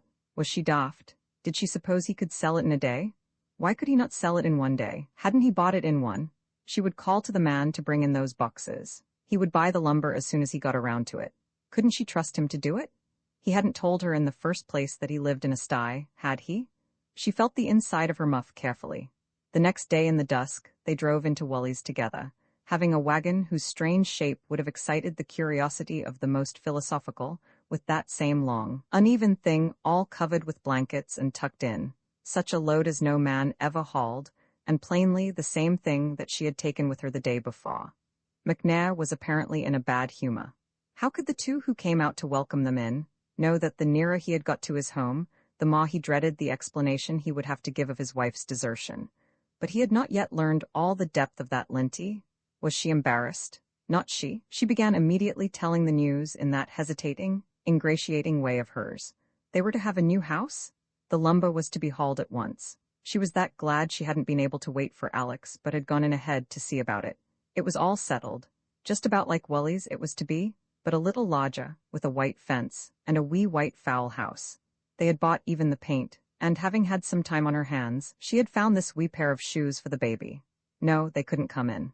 Let Whalley just hold wee Johnny up till she would see if they were the right size. Out of that confounded muff came the shoes. They fitted. Well, the McNairs would just take their wee Jeanie and be going on. She had so wanted them to hear her good news. She hoped Jeanie hadn't troubled Chirsty much. And wasn't Johnny just growing bonnier day by day? What could a man do in the face of that? Where in the name of the Shorter Catechism had the woman got those shoes? And when, after all the money she had wasted that day on houses, McNair simply gave up. Like the Queen of Sheba before Solomon, he had no spirit left in him. But he had acquired an uncomfortable amount of fear of women. Chirsty and Whalley took it for granted that the rich wife had paid for the house, until the next Sabbath. Therefore, when Whalley heard as he came out of church that his revered father-in-law had sold part of his newly bought land to Jotty Sproul, in a panic so to speak, in a hurry, without much bargaining, to get the required funds for the lumber, he grinned to himself, and waited to hear his mother's comment on the tale. He took his family as usual home to his mother's, after the service, and when dinner was over, he had a chance to speak with her alone. She heard his pleasant suspicions. Doubtless the new wife had made him sell that land, and she chuckled with deep, deep mirth. "Yon's a fine woman, Whalley," she exclaimed, relishing her thoughts. "She's a grand wee captain." She heaved sighs of contentment from time to time all the afternoon, whose import was not lost on her son. Surely, late as it was, Jeanie was being avenged, quite unconscious of the envious comment and the snickers of admiration which her house was causing among her neighbors. Barbara McNair went again with her husband to town, a month later, after the bluebells had faded in the creek woods, just when the wild roses were beginning to bloom, when the prairie was blue with spider lilies. She rode along arrayed like the lilies, not to say like the 28 colors of wild phlox which a Dartmouth botanist records he found there that year. When at length she came within sight of the town, which stirred Isabel McLaughlin so greatly to speculation, she speculated upon it not at all. There was nothing significant to her in a town of 11 real estate offices and 19 hotels, wherein every other inhabitant was a land speculator. She left the main street without paying it the compliment of a thought, and turned toward the first street of dwellings, a muddy lane not worthy to be called a street. The further down it she went, the more homesick she grew, so bare and naked it was, shack after shack uncared for. Wherever she turned, no gardens, no flowers, no trees, even in the year's height of leaf and blossom. On she went down one path after another. Then, away at the end of one, there she found a little, unpainted vine-covered shanty, with color, with fragrance, iris blooming, borders of clove pinks, pansies, a yellow rose bush, a red one, grapevines in blossom, a honeysuckle, budding peonies. It came over her with such delight that it never occurred to her to hesitate. She pushed open the gate, and followed the path of clove pinks around the house. There in the shade a woman was bending over her washtub, a large, fat, uncorseted woman, who raised a red face from her steaming work. Barbara said to her positively and politely, moved to her broadest accent, "I have come to see your flowers." The woman wiped her well-soaked hands on a limp apron, and replied in perfect Pennsylvania Dutch, "I don't understand you." But she smiled a smile of extraordinary wit. They faced each other, Scotland and Germany, curiously for one moment. Then Barbara pointed dramatically at the pansies. There was that look on her face that was understood by frontiers women of many tongues. The German began babbling sympathetically about her display, pointing out one beauty after another, breaking off little sprays to hold near her visitor's longing nose. So much there was that Barbara wanted to ask, and her hostess wanted to explain, and they understood each other after so many repetitions and efforts. Barbara examined each plant, and felt the soil it grew in. She bowed her face down to them again and again, hungrily. Not one did she omit to sigh over enviously. Presently the German led her into the shanty, and set before her in a red-carpeted, closely guarded parlor, coffee and coffee cake, which Barbara esteemed but lightly, surprised out of politeness by the fact that on the kitchen table a pair of pigeons sat cooing. Then, the refreshments being finished, the woman took her by the hand and led her out of the house, down a barren street, just as she was, in her wet dress, unhatted, red-faced. Barbara surmised she was being taken to a place where plants were sold. They came to a large square house, built on a high foundation, in a yard planted with trees which were not just small sticks, approached by a walk which had wide blossoming borders which Barbara would fain have examined. But her guide waddled up determinedly and knocked on the door. A lady opened it, a lady perhaps 50, whose grey calico was fastened at the throat most primly by an oval brooch. She was sad-faced and grey-haired, and as the German woman babbled to her, she turned and smiled upon Barbara gravely and kindly, and asked them to come in. But the German was not for sitting in a house on such a morning. The lady put on a wide hat and gloves and came out to the border. In her foreign language, which was merely New England English, she discussed her loves, pointing out one blossom and another. Her pansies never equaled the German's, but look at the number of buds on her peonies. She could hardly wait till they opened. And Mrs. McNair followed her about with the great question on her tongue, namely, where does one get these things in this country? She was standing by a yellow rose bush when she asked that first, and its owner, bending down, said, "Here's a good little new one now, you may have that. Have you a place for it? Where do you live?" 25 miles west, the lady sighed. "We have come for wood to build our house today," Barbara informed her. "Have you been here long?" "Long enough," said Barbara simply. "I came in November." The lady sighed again, and went to get her spade. She asked again if Barbara had a place for the rose. Barbara was offended at the suggestion she might not cherish that plant until death. "Where can you buy them here?" she asked again. That rose, the lady explained, she had brought with her from Davenport, in a little box with grape cuttings and the peony, which she had carried in her lap in a covered wagon long before there were railroads to the town. She had brought it to Davenport coming down the Ohio and up the Mississippi soon after she was married. A woman had given it to her when she left Ohio for the West. The peony her mother had brought from Easton to Weston, Ohio, many years ago, and when she had died, her daughter had chosen the peony for her share of the estate. Her mother had got it from her mother, who came a bride to Ohio from Weston, New York, clasping it against her noisy heart. Out of the way of the high waters her husband had led her horse through, across unbridged streams, cherishing it more resolutely than the household stuffs which had to be abandoned in pathless woods. Her great-grandfather had brought it west in New York in his saddle bag, soon after Washington's inauguration as he returned from New York City. She supposed before that the Dutch had maybe brought it from Holland to Long Island. There had been tulips, too, but the pigs had eaten them in Ohio. She had wondered sometimes if it was the fate of the peony to be carried clear to the Pacific by lonely women. At least, if she gave a bit of it to Mrs. McNair, it would be that much farther west on its way to its destination, which she, for one, hoped it might soon reach, so that there would be some rest for women. Let Mrs. McNair remember to come for a root of it in the fall, when her fence would be finished. Without fences, it is useless to try to protect flowers. Her mother in Ohio had had a sort of high stockade made of thorny brush around a little garden, so that one had to come near and look down over the top to get a glimpse of the blossoms. But the pigs had been very hungry in those days. The destruction of that garden and the rescue of the peony she had heard her mother tell about with tears in her eyes 20 years afterwards. It was one of the sorrows of her life. When Mrs. McNair went home that day, she had with her the roots of all transplantable things: lilacs, white and purple, roses pink and red and yellow, pinks and young hollyhocks, grape cuttings and snowballs. She had a pile of old horticultural advices from the ladies' library, full of advice about planting windbreaks, and letters from frontier gardeners who had morning glories growing over their young pines, and walls of hollyhocks 12 feet high. She had been urged to stay at the ladies' for dinner, and the German had made her promise always to come back to her for coffee when she came to town. The road was full of ruts and swamps, and her bones ached long before the springless wagon got home, but her plants had felt no joltings, for she had held them carefully in her lap. That was the first day she sang in the United States of America. It was her Americanization. Her husband never even noticed her song, however. He was suffering acutely from the price of glass windows. Roman 13 Wally and Kirsty and their bonny wee Johnny moved into their new house towards the 1st of May, and at the end of that month, Wally's brother John, having finished his second year in the snug little New England college, came to work for him. That institution was only 50 miles away, a distance that a lame McLaughlin, unfit for the army, walked to vote for Lincoln in '64, not being able to give one great big valuable dollar for the hire of a horse. John himself walked when his sister Mary's company didn't necessitate a wagon. Having John at Wally's suited the whole family.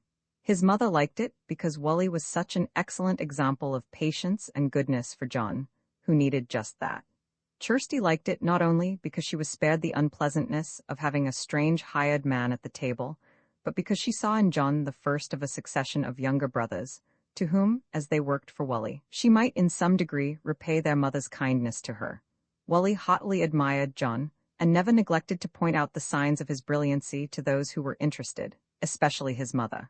There was no one like John in the family, and therefore, of course, in the community, in Wally's estimation. The books which the other children in the little school studied ragged, John glanced at and mastered.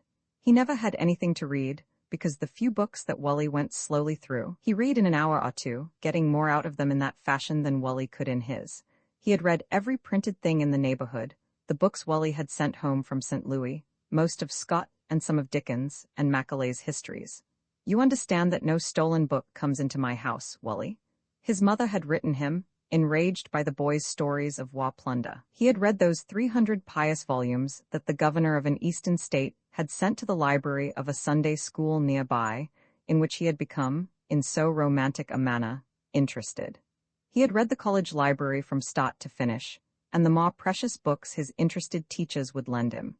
His teachers thought sometimes that John was to have a great career, but they were all amateurs in expectations, compared to his mother. John had two very good reasons for wanting to work for Wally. The first was that at Wally's he could study all the Sabbath day in peace, which he was not allowed to do at his father's. To be sure, he was still expected to appear at church, which he did but seldom, and then only with great groans and complainings. Wally told him it wouldn't hurt him to rest his mind an hour or two once a week, and he retorted that after a week in the field, rest was the thing his mind needed least. He scolded about his father's intolerance. Wally only grinned at him, and remarked that he couldn't see that the father was much more intolerant than the son. However, if John was seized with a pain on the morning of the Sabbath, Wally wouldn't minimize his agony when his father inquired about it. The other reason that John liked being with his brother was that there he could be sure of being paid. The summer before he had hired out to a Yankee at Fisher's Grove for $12 a month, payable in gold. He had endured food inexcusably bad, even for those circumstances, and when he had asked for his wages, the man had given him, shamefacedly enough to be sure, instead of gold, 120 acres of land. John had been barely 17 at the time, and it was years before he acknowledged that in his disappointment, he had gone to the woods and cried bitterly. He could afford to tell that story with amusement when there was a town of 40,000 on that land, and he still owned most of it. That year his father had with much difficulty got a deed to the land, and mortgaged it for a little to help with the boys' schooling. He and his sister, living together on cornmeal carried from home, and working for their room rent for the kindly New Englanders with whom they lived, needed, fortunately, only a little cash. But this next year John was going to Chicago to study law. That was what the teachers advised, and that would take real money. It was one of those interested teachers who unknowingly changed the order of worship at Wally's that season. One morning, when breakfast was over at dawn, John's first week there, as Wally reached for the book, he said in a voice which seemed, as usual, a little impatient, somewhat too eager, "Let me do the reading, Wally, and you do the praying." Wally was rather surprised by such devotion on John's part. "All right," he said, handing him the book. John began abruptly at the first of Isaiah, which was not the place according to the custom of their fathers, and he read stumblingly, with pauses, so that his brother, turning toward him, saw that he was looking at the text only for occasional phrases, trying to read from memory. And when they sat around the table again, in the evening, almost stupid from weariness, John went over the same chapter, but with scarcely any hesitation. Wally asked him after prayers why he had repeated it. John had just picked up the lamp to go up to bed. He had the one lamp because he studied, and he turned at the bottom of the stairs to answer, the light flickering across his neck, where his hickory shirt collar was open. He was 6 feet, even then, and he had huge broad shoulders strangely awkward. His head was long and narrow, and though he was blistered red just then from the sun, his untanned forehead was a clear yellow, unlike any other complexion in the family. He had the long upper lip that spoiled the symmetry of so many McLaughlin faces, and a long determined chin, and from his deep-set blue eyes, he stood gazing at his brother with that speculating keenness with which he examined even the most familiar things. "Professor Jameson advised me to learn Isaiah this summer. He said it would be a good thing to get the swing of the sentences. We might as well get some good out of worship, I suppose." "Commit Isaiah to memory?" gasped Wally. "Well, why not? We know most of it now, don't we? We've heard it all our lives. I told him we knew the Psalms. We'll read a chapter twice a day and we'll know it." "I won't," said Wally. "You'll know enough of it," said John, starting up to his reading. Wally gave Kirsty a significant look. "Did ever you hear the equal of that?" he asked her. "I wouldn't know that chapter if I read it every day for a month." He considered John. It would not have been his father's way to use the few minutes of the day set apart for the worship of the Most High God to learn the swing of sentences, whatever that might be.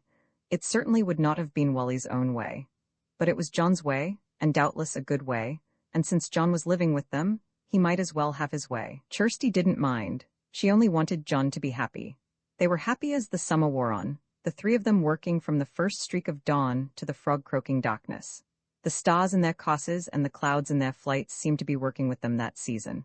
Week after week, just as the ground grew ready for it, they watched the desired clouds roll up in great hills against the sky and paw down long, slow, soaking rains. They watched the sun grow more and more stimulatingly warm, and then, just when their con needed it, grow fiercely hot in its coaxing.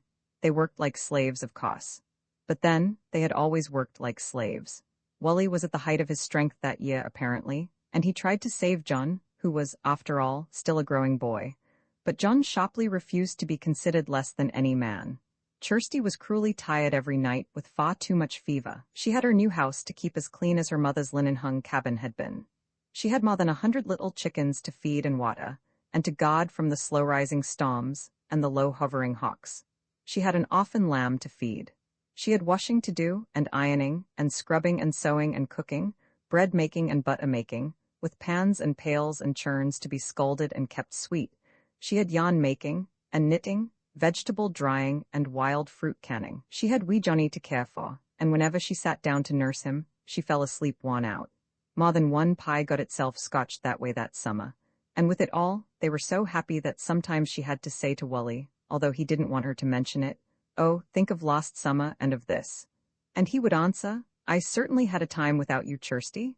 Everything seemed to swell the sum of their well-being. Every noon, if the dinner was not entirely ready when Wally was washed for it, he seized his spade and transplanted 2 or 3 little trees from their seedbed to their place in the windbreak. Every evening, tired to death, with the baby in his arms, he went with his wife to see if by chance any seedlings had halted and needed water. Every leaf on the little trees called for comment. There they would stand, looking over their domain, brushing mosquitoes from their faces. Wheat and corn had surely never grown better than theirs did that year. To John, now, a field of wheat was a field of wheat, capable of being sold for so many dollars. To Wally, as to his father, there was first always, to be sure, the promise of money in growing grain, and he needed money. But besides that, there was more in it than perhaps anyone can say, certainly more than he ever said, all that keeps farm-minded men farming. It was the perfect symbol of rewarded, lavished labor, of requited love and care, of creating power, of wifely faithfulness, of the flower and fruit of life, its beauty, its ecstasy. Wally was too essentially a farmer ever to try to express his deep satisfaction in words, but when he saw his own wheat strong and green, swaying in the breezes, flushed with just the first signs of ripening, the sight made him begin whistling. And when, working to exhaustion, he saw row after row of corn, hoed by his own hands, standing forth unchoked by weeds, free to eat and grow like happy children, even though he was too tired to walk erectly, something within him, maybe his heart, danced with joy. Therefore he was then, as almost always, to be reckoned among the fortunate of the earth, one of those who know ungrudged, contented exhaustion. Roman 14 John came out for a 3 months' vacation the next year and worked again for Wally. They had acres of sod corn that summer, and wheat to make a miser chuckle. Both men, and whatever neighborly passerby they might be able to hire, worked day after day till they staggered. To have stopped while yet there was sufficient daylight to distinguish another hill of corn would have been shirking. To go to supper while yet one could straighten up without a sharp pain in his back would have been laziness. Yet John was never too tired to choose an idiom as far removed as possible from the one he heard about him. Now that he had been in Chicago, he had a growing contempt, which never failed to amuse Wally, for the speech of his own people. What was it they spoke? He demanded scornfully, swinging a violent hoe among the weeds. It was Scotch no longer. It wasn't English. It wasn't American, certainly. It was just a kind of. He tried all summer to describe it satisfactorily in a word. Once he called it the gruntings of the inarticulate forthright. Mrs. Alex McNair was the only one that spoke pure anything, he declared. John seemed to like that woman, strange to say. Wally suspected he listened to her because her pronunciation fascinated him, but at Wally's he was intolerant of any tendency toward Scotticisms. Wally's and Kirsty's articulation he supervised continually, their grammar and their diction. They were not allowed to say before John, "She won't can some," or "I used to could." A less happy man than Wally might have resented correction from a younger brother. Wally took it gratefully, feeling he was getting not a poor substitute for the schooling he had been forced to miss, and when he saw his mother, he would repeat John's innovations to her with gusto. Indeed, she exclaimed upon one such occasion, "The gruntings of the Anna, what, Wally, lossy me? You did well to remember that?" "Yes," cried Wally. "But John didn't remember them, mother. He makes them up." Kirsty would have been annoyed sometimes by John's attitude if her son had not been so devoted to his uncle. Wee Johnny refused to go to sleep in the evening till he had had his daily romp with John on the doorstep, and even if he did treat her like an unimportant younger sister, she had to like her baby's playmate. The child was by this time the joyous little husky hot of the family. John had noticed him dutifully at first because he was Wally's, but he came speedily to love him for his own diverting charms. There had been an evening nearly 2 years ago, when he came into the little room where he and his sister cooked their meals, and had found her stretched out on the bed crying. He read the letter she gave him in explanation. His mother had written about the impending disgraceful baby. John hadn't forgotten his sensation of amazement, or the sharp wound that his disdainful sense of superiority sustained, but now he seldom recalled either. It outraged his sense of the fitness of things that he so well understood that scrape, that he had to wonder at times that passion was ever less rampant, less controlled, than in the case he had to consider. The information encouraged a budding cynicism within him. If it had been anyone but Wally, even Alan, he would have understood it better. He had read the letter and stood looking at it. Then without a word he went out and walked about the streets through the dusk, and never a mention of it passed between the brother and sister. And then when he came home and saw Wally, when that brotherly, honest geniality shone out simply towards him, he couldn't think of that story. Wally's presence denied it, obliterated it, that was all. And wee Johnny justified himself. John was, of course, keen about having his nephew speak English undefiled, and between their little games he begged him patiently to say, "Uncle John."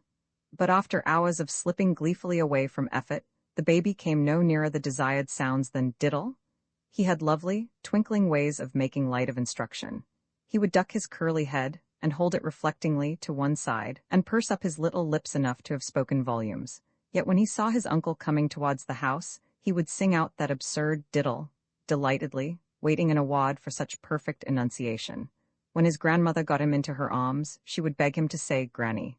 And he would say it in a way that satisfied him entirely, only he called the word "pooh," and in that absurdity, too, he persisted. "Mamma," he said, and "Papa," and "Chickie," and "diddle," and "pooh." And that was all. No coaxing could elicit more from him.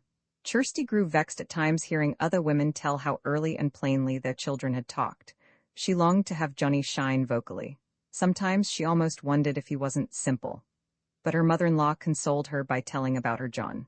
He had spoken hardly a word till he was 3, and she was really getting alarmed about it, when suddenly he seemed to join the family conversation. So rapidly he learned words and sentences. So with that foolish "ein," which was his question, and with the "ein," which was his consent, bonny wee Johnny went on ruling his domain. The men never started to the fields with a team without letting the baby ride a few steps on the back of the old mare. No one plowed into a bird's nest without saving an egg to show the baby. No one ran across a long gaudy pheasant's feather without saving it for Johnny's soft fingers to feel. At noon, John carried him out to pat the colt's nose, or to see the little pigs nosing their way among one another to their mother's milk. The baby had just naturally become Wally's child. Wally could never bear the thought of Peter Keith. He kept it resolutely out of his mind. He had to. He shrank from it as he had never shrunk from the face of an enemy. Making the baby his own helped the forgetting. Barbara McNair said to Isabel McLaughlin that she had never seen a man with such a way with a baby as Wally had with that child. And Isabel McLaughlin answered that it was small wonder Wally had a way with babies, since he had carried one in his arms ever since he was 3 years old. Month by month, Wally became in the eyes of that prairie-bound world a more exemplary and unsuspected father to Kirsty's son. June came and went. The corn began hiding the black soil at its roots entirely from sight. It was knee-high by the 4th of July, according to the scriptures. There was to be a great celebration that year in Wolsey's woods, and Wally had, of course, planned to take his family to the picnic. All his army comrades would be there, and neighbors for 30 miles round, talking crops and prices and the president's troubles in Washington. It was to have been a grateful change from hoeing. However, when the day came, it was out of the question to take Kirsty, who had been having fever, and the baby, who was unhappily teething, for a 25-mile ride through the heat, even with the new spring seat which Wally had bought for the wagon, extravagantly, according to Alex McNair. John, therefore, rode away on horseback before dawn. Not that John would have condescended to care to go if it had been only what he would have called in our day a gathering of neighborhood fatheads, but there was to be a speaker there who helped to make laws and thwart the president in Washington, and John wanted to hear what he had to say, and how he managed to say it. Wally and Kirsty accordingly began their holiday by a most unusually long sleep in the morning, the baby for some reason allowing it. They had a late and lazy breakfast. If Kirsty cared to, they would drive down to the creek and look for some blackberries, Wally said. He dallied about, playing with the baby, who was better than they had expected him to be. They sauntered out to their garden of little trees, after Wally had wiped the breakfast dishes and spent some time there, weeding it and cultivating it, playing together. Were not the two of them quite content to spend their holiday at home together now? It was not as if they were young, unmated things, running about experimentally, investigatingly. When it grew warm, and they sought the shade of the house to rest in, a Sabbath peace brooded over them. Wally stretched out on the grass, and the baby sat contentedly on his chest. Kirsty looked at the morning glories blooming on the fence of the little vegetable garden. There were but few of them. The hens had got into the garden earlier and scratched them almost all out. She hated to kill the hens she had had the trouble of raising, just because they spoiled her morning glories. Her stepmother, she reflected, had no such hesitations. If a rash hen flew into Barbara McNair's garden, she caught it and cut its wing feathers. If it repeated the offense, into the boiling kettle it went. She had scarcely a hen left. That famous wee white fowl house was really little more than an ornament. Yet when Kirsty sighed over her morning glories, Wally said at once that he would get a better fence around a bigger garden by the next spring. He, too, was thinking of the McNair place. Everyone thought of that place that summer and planned to make his own less desolate looking. That McNair's was now the very showplace of the country. One driving up to it, unless he had heard reports, could scarcely believe his eyes. No sty now, no bony cows trampling knee-deep in mud. One saw a trim white house inside a smart white fence upon a jaunty rise of ground with a gay white fowl house in the rear and in the front yard. What sights for pioneer eyes! Crimson hollyhocks just beginning to open, almost as high as the lean-to, screening the porch. A grapevine halfway across the main part of the building. Morning glories on cunning arrangements of hidden wires. Scarlet poppies and magenta petunias romping all along the front walk, laughing to the Confederate heavens, flaunting their uselessness flippantly before the eyes of those who lived slavishly. Blossoms with the scriptures behind them to justify their toiling not. Their spinning not. Their being arrayed beyond king's glory, not economically. The garden scouted the very principles of the hardworking, of those who would get ahead. It hooted aloud at frugality. Barbara McNair kept a lamb, to be sure, but for no utilitarian purpose. She kept it to mow her lawn, and when its hunger had shaved its environments, she moved the stake which held it to another spot. She kept hens languidly, perhaps only to justify artistically that supernumerary luxury, the white fowl house. But let those chickens beware how they turn their eyes towards her garden spaces, lest they discover fatally her feelings towards them and their like. No useless and ungardening often cough would she mother. No bereaved young pigs owed their life to her. She did only what she elected to do. Though there was at that time scarcely a servant girl west of the Mississippi, Barbara McNair was almost never without some neighbor girl to do her work for her, while in return she taught her sewing, or made some pretty garment for her. Just now Wally's sister Mary, who was to marry a Yankee minister that fall, was working at the McNairs, while Barbara, in spite of Isabel McLaughlin's protests, was making her a famous blue silk dress, equaled in grandeur only by that red wool one of Chursty's. Always some girl or other eating that helpless McNair's good bread, while his wife knit tidies and watered her trifling wee flowers, from a pump all painted and handy just outside the kitchen door, and lived like a lady, envied by all the women in the neighborhood, and distrusted by nearly all the men. Wally lay playing with the baby, who liked tickling his face with a long spear of grass, and thinking just how he would make that fence and grinning, at times, to himself.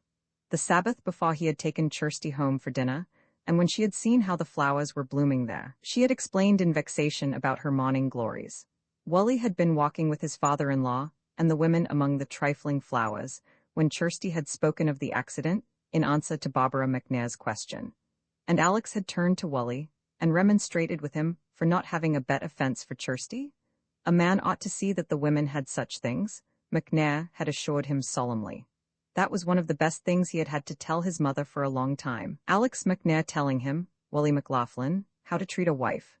McNair strutted about, taking all the credit for that garden, extremely proud of having the best-looking place for miles around. As if he had been able to help himself, Wally had said nothing about the incident to Chirsty. He couldn't seem always to be laughing at her father. Just then she went on to tell him about the new dress Barbara had made for little Jeannie. Whatever the neighbors might say enviously about Barbara McNair, they must in justice agree that she was an excellent stepmother to her husband's children. The way she loved Jeannie and Dodd, and was loved in return, was a source of deep satisfaction to Chirsty. And so she gossiped contentedly and harmlessly on about the neighbors, and the baby kicked the protesting Wally gleefully in the ribs. They felt cozily shut into themselves by the sense of the countryside emptied of its patriotic and picnicking dwellers. Wally lounged about till almost 11. There was a little hay cut which he wanted to turn. He would be back by dinner-time, he said. He started down the path to the hayfield, taking the scythe with him. It was a hot day, but there was a lively breeze blowing the grass into waves and billows, and momentary disappearing swift maelstroms. Safe white clouds were sailing on high, but along the horizon hints of much rain were gathering slowly. It wouldn't be safe to cut much hay in face of them. He really need not have brought the scythe. He began turning what was cut, forkful by forkful. Then he cut a few swaths. Working, he lay bare a marsh hawk's nest. He stopped for breath, and stood watching the cat-like birdlings turn on their backs and off a fight with their pawing, scrawny claws, while the mother circled angrily about him. He must tell Chirsty about those wall-like babies. He went on to leave them in peace. He kept getting farther and farther away from the house, towards the far edge of the plot of prairie they had chosen for hay. He worked away, scarcely lifting his head from his task, wondering occasionally if the rain, undoubtedly gathering, would come by night. Suddenly he heard a cry. He looked up. He threw down his scythe. He started running. Kirsty was running towards him. She was crying out to him, too far away to be heard. He gave a look towards the house. There seemed to be no sign of fire. He tore on towards her. It must be the baby. He saved his breath till he got near her. She stumbled against him, gasping, fainting. What she managed to say brought the contentment of his life crashing down to ruin. "It's Peter Keith, he's back." She would have fallen. He caught her. He held her against him. She couldn't speak. He couldn't believe his ears. "You said he wouldn't come back," she began again. "Wally, he took hold of me. She was weeping with rage and terror. "Look here." Her sleeve was torn half off. "You said he wouldn't come back," she cried, shaking. "You're dreaming," he cried. He couldn't believe it. It wasn't possible. "He came to the door," she sobbed. "I didn't see him till then. I'm not dreaming. Look at my dress. Where you going? Don't leave me alone." He had started for his gun. Rage came over him like a fever mounting. The sight of that torn sleeve made him suddenly blind with anger. He couldn't believe it. It wasn't possible that man had dared to come back and lay violent hands on his wife. It simply couldn't be. She was calling to him to wait for her. She wouldn't be left alone. He helped her along blindly. He had never known such murderous anger. He wanted her to hurry. He lusted for that gun. He felt her trembling against him. By God, his wife wouldn't have to tremble much longer. It seemed to him long before they came to their house, very long. "Don't you let him hurt you?" she moaned as they came up to it. He strode into the kitchen. There the baby slept in his cradle, and flies walked leisurely over the pie crusts scattered over the floor. He seized his gun. He went to the east door and looked out.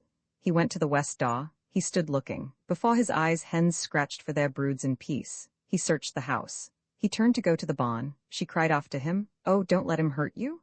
He went without caution, madly. But in the barn there was no enemy. No sign of a man behind the barn where the grass billows chased one another. No one hiding about the haystack. He strode about seeking. There was no enemy in any place. But beyond the little tree bed and the garden, beyond the wheat fields, what might be there, to the east, to the west, to the north and the south, in those wild man-high grasses, there 1,000 men might hide and laugh at pursuers. Looking at those baffling stretches, Wally choked. He was helpless. He went back to his wife. She was trying vainly to compose herself. "I never thought he would come. I never imagined it. You said he wouldn't, Wally." Didn't she see how that reproach must madden him? "I was just standing there, making the pie. He came to that door. I thought it was you. And when I looked up, he was looking at me, Wally." She wailed out that last. "He was looking at me. I didn't know what to do. He just grabbed me." She buried her face in her arms and sobbed, God, if only he could get hold of that snake who hid in the grasses. He turned abruptly again to the search. "Stay with me," she cried. "Where you going?" "There's no one here," he answered, beside himself, wanting to comfort her. "Come and see for yourself." Trembling and crying, she came out with him to the barn.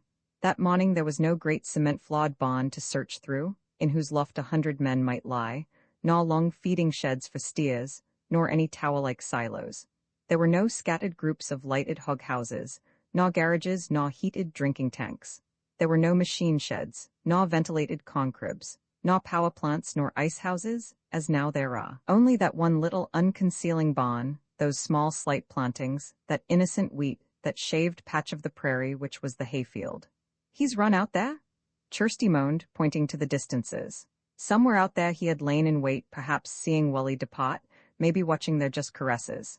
Somewhere out there he must be pausing now, watching them hunt for him. Wally was shaking with incredulous fury. It simply wasn't possible that Peter Keith should so have underestimated him. But no wonder, after he had been such a fool as to let him go unpunished once. Oh, all Wally needed was one more chance at him. They ate no dinner. Kirsty lay down wearily. Wally, with his gun in hand, stood watching, promising her he wouldn't go far, or leave her alone more than a minute.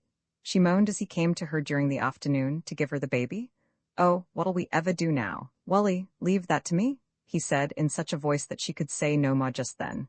"You won't hurt him, Wally?" she begged again, thinking only of her husband's safety. "Will I not?" he answered grimly. She wept.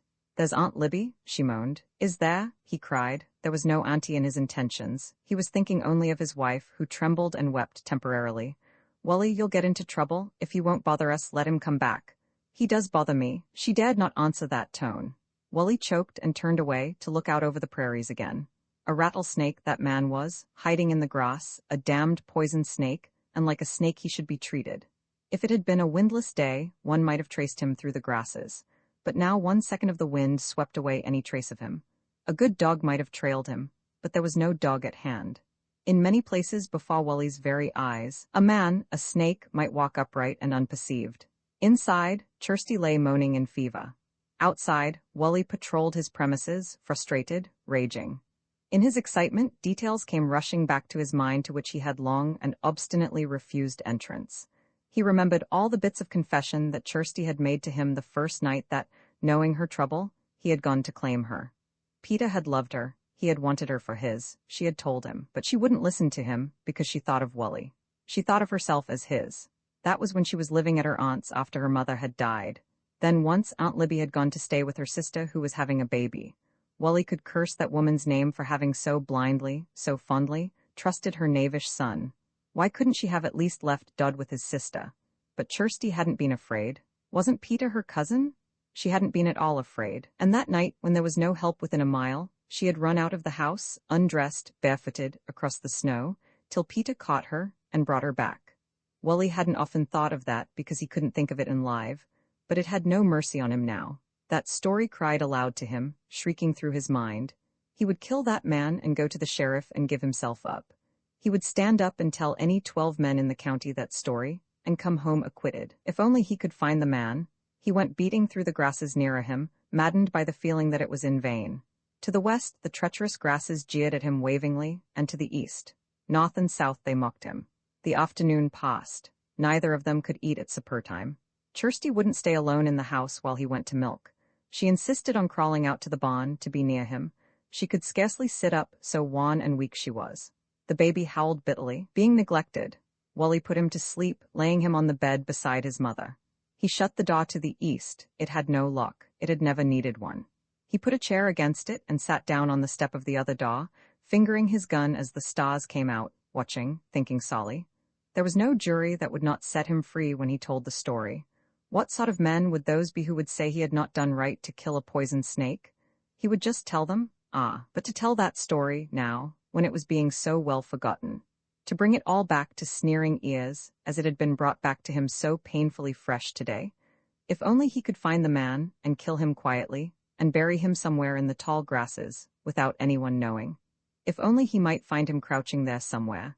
So desirable did that consummation seem that he turned abruptly and went to the barn, to see if his spade, which his father had borrowed, had been returned to its place. Yes, there it was. He could laugh as he dug that grave in the farthest, most remote slough. By God, only 2 years ago the government of the United States had been paying him for digging graves, graves for honest men, who made no women tremble. Oh, if he might find that man, and get it over quietly? That wish became a drunken cursing prayer in his mind. If only in the morning he might only say to her, "You needn't be afraid he will ever come back again." Terrible things rushed through his mind. Once when the baby had been a few days old, he had asked her a question curiously, casually. She had seemed so surprised in those days that she hadn't had twins. He had asked her why she had supposed she would, and when she had not answered, he had asked her again. She said simply that after all that had happened that night, she thought she couldn't have less. He had really so successfully pretended to make light of her situation that she didn't know how that must rankle in his mind. He had turned and gone abruptly out into the darkness, when she had answered him so, and she never realized what she had done. He had wondered then why he had ever let that man go. He had wondered often at the time of the child's birth. Well, once he got a chance now, he would be done with that regret forever. He remained on guard, not realizing how the hours were passing, till he heard John riding hurriedly in home. He went to look at the clock then. It was midnight. The storm was almost upon them. The thunder was growling about its coming. John sat down on the step and Wally sat down near him, intending not to let John know what had happened. The speaker, John began, had been traveling through the South, and strange things he had seen. He said Johnson ought to be impeached. Wally had a vague idea what his brother was saying. He didn't want to excite his suspicion in the least. He rallied and asked if Stowe had been there. John had seen Stowe, and Stowe had asked why Wally wasn't there. Lots of friends had asked about Wally. John talked on. The thunder grew louder. Rain began falling in big drops. They both rose to go in. Rising, John said, "Yes, and as I was coming home, guess whom I met, Wally? Our esteemed kinsman, Peter Keith. I stopped in at O'Brien's, and there he was, drinking away as usual. Wasn't that interesting now for us?" And Aunt Libby was going about all day as usual, asking if anyone had seen her poor, sick, blessed laddie. I brought him as far home as the McTaggart's corner. Maybe Auntie will lapse into sanity now, comparative sanity, at least. Wally had risen with John, to follow him into the house, but at the sound of that name he had paused outside the door, to hide his face from his brother.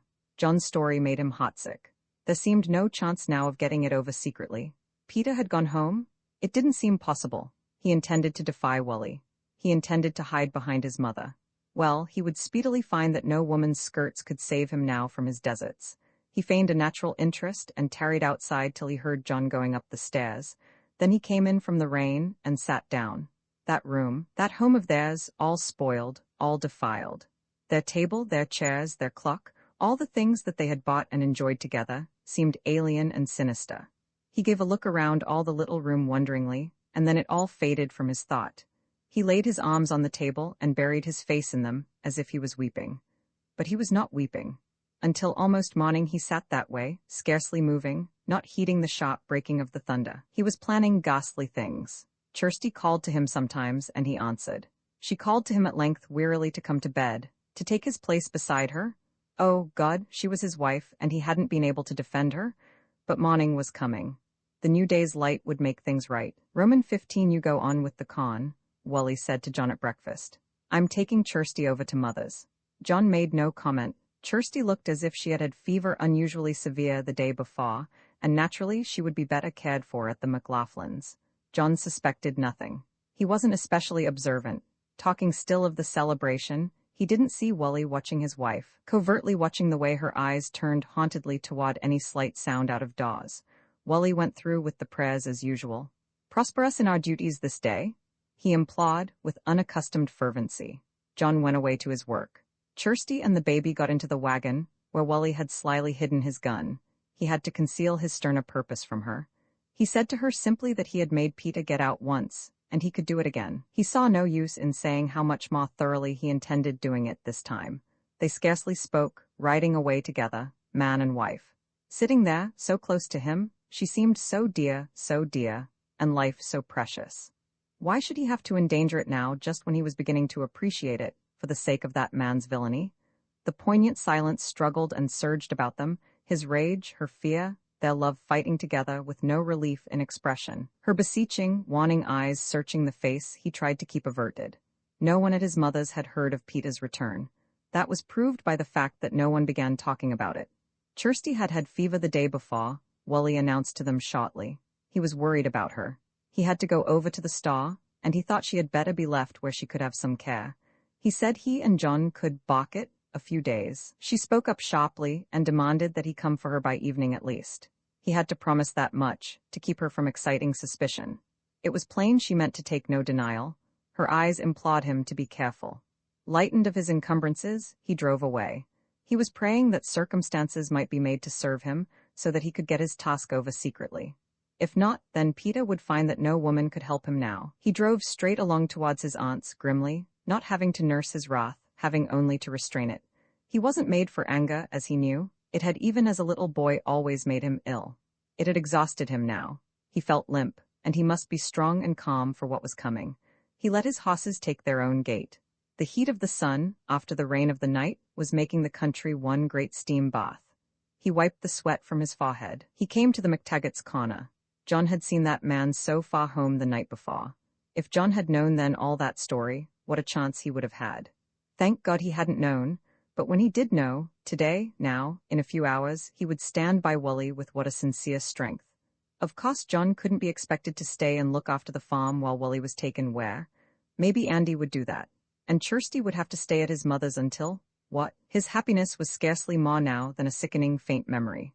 He could do what he had to do. The McLaughlins could always do that. And do it well? He could see the little Keith house now. He drove on towards it. There was no one working in the hayfield. There was no one hoeing corn. No sign of life but a tethered colt in the path.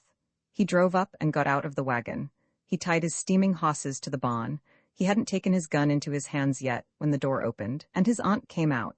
She was ready for some work in the garden, apparently. She wore a kind of sunbonnet made by sewing a ruffle of old calico potway round a man's old cap to protect her neck from the sun. She saw Wally, and her face lightened with a greeting. "Is it you, Wally?" she exclaimed.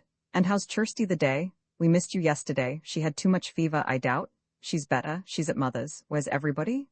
"Your uncle's at the McNairs. Trying to hide that skunk, was she? I want to see Peter." "What Peter?" she asked with a start. "Your Peter.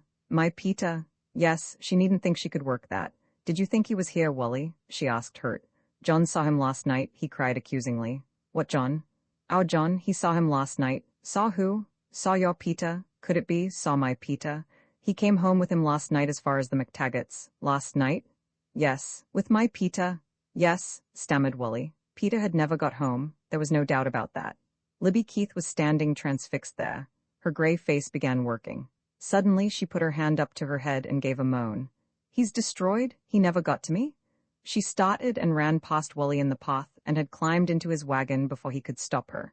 She gave his hitched horses such a slap with the lines that they plunged strongly. He sprang to get them before they broke away. He jumped to his place and seized the lines. "You can't go with me," he shouted at her. He couldn't throw her out of the wagon, and the horses were all he could manage, thanks to her excitement. As if in obedience to the thoughts of the humans behind them, they were racing down the path towards the McCreaths, over which Wally had just come. "You can't come with me?" he cried again. She never heeded him. "He'll have stopped at the McCreaths," she said, moaning, and making little sounds of speed to his team, which couldn't possibly have been tearing ahead more madly. She sat rocking back and forth, and making sounds which unmanned him, overwrought as he was by his own excitement and hatred. Through the steaming slough they plunged and splashed. He didn't care now how quickly they came to their destination. He gave up trying to control the horses, anything to get away from that noise she was making, that anguished crooning. Never was a man with murder in his heart so undone by the grief he intended augmenting. The sandy-haired, bewhiskered McCreath had stopped still in his dooryard to watch the runaway team coming up. When he saw who it was, he dropped the hoe in his hand and came on out down the path to meet the evident crisis.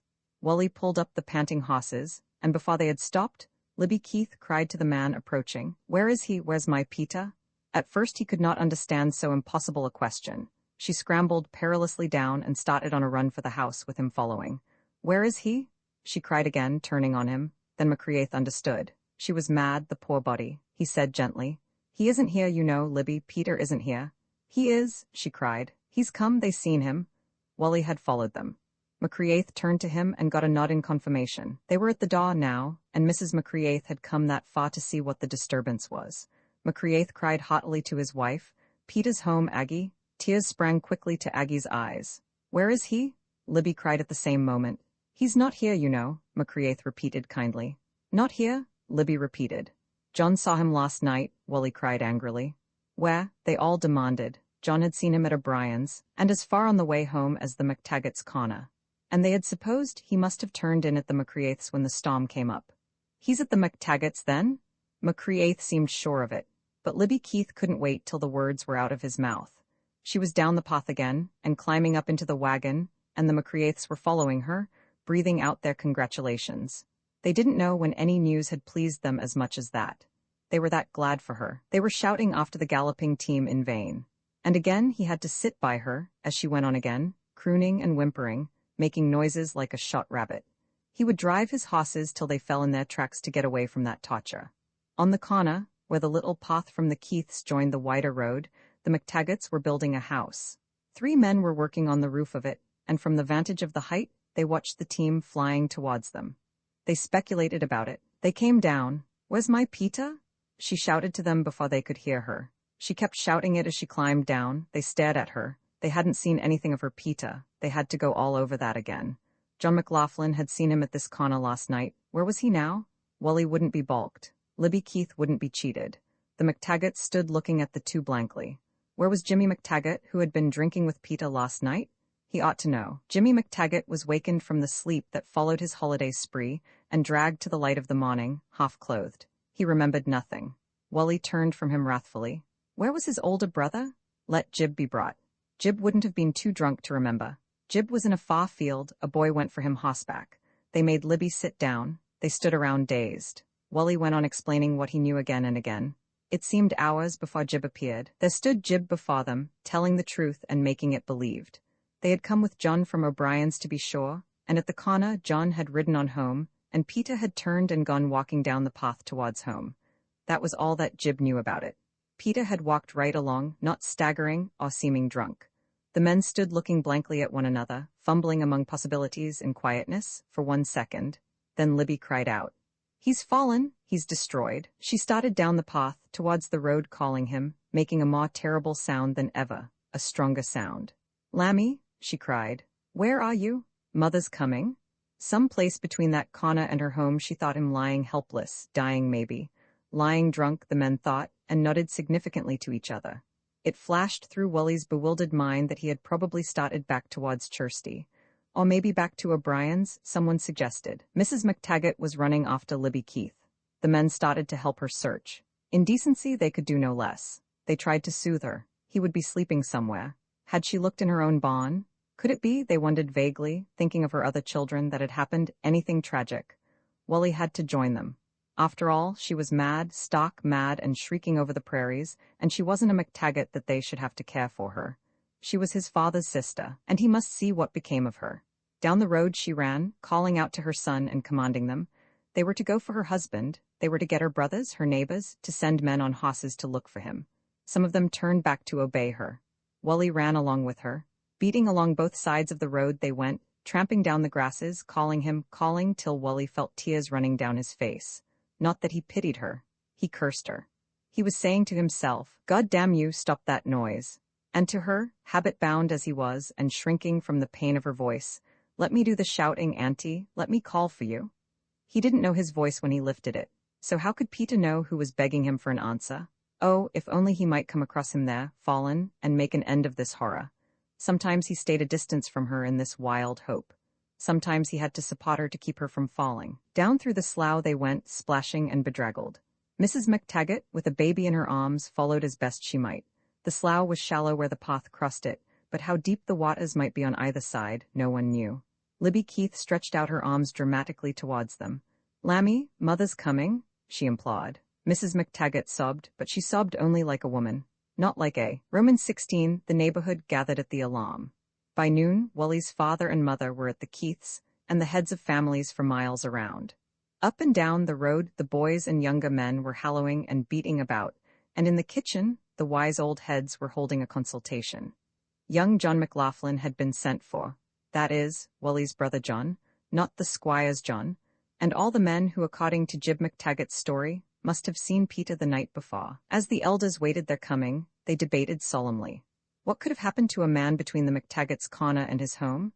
A drunken man, a man said always to be weak, a man known to be lazy, with a storm coming on, and sharp lightning. A dark road with deep waters not far from it. Blinded by the lightning, could he have turned from the path and been drowned?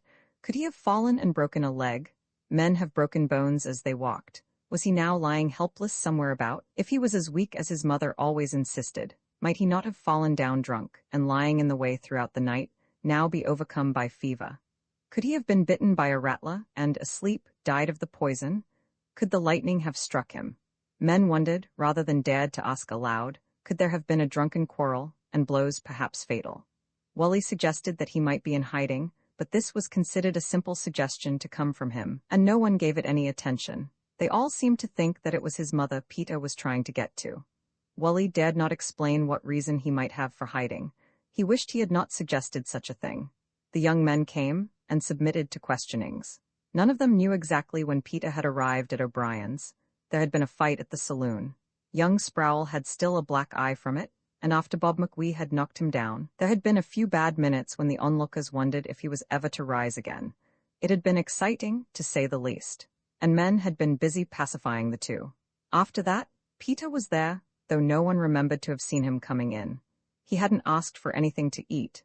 He had drunken quietly and been silent. Wally, who had been swallowing his wrath as best he might all the morning, as man after man came out of pity for Libby Keith. Each man's kindness to her making Wally's purpose seem the greatest sin against the mother. Wally couldn't understand this story about Peter's quietness. Peter gabbled, naturally. He went noisily on. And now, not a man who had seen his surprising return could report definitely a thing he had said. He hadn't really said anything. Wally's brother John testified that when he first saw him, he asked him if he had come back to see his mother. Libby Keith, listening with her harrowed soul, saw no sarcasm in such a greeting. Peter had just mumbled something in reply. It had never occurred to John that Peter hadn't been home. He thought of course he had had supper there. It seemed strange to no one that John had desired no further intercourse with his cousin. His story agreed with that of all the others. He had tarried but a few minutes at the saloon, naturally, and besides, there was the storm coming on. He had cared enough for the family name to get Peter started on his way home with the McTaggarts. The young Jimmy McTaggart had sung psalms obscenely all the way along, and Peter had sat on the side of the wagon.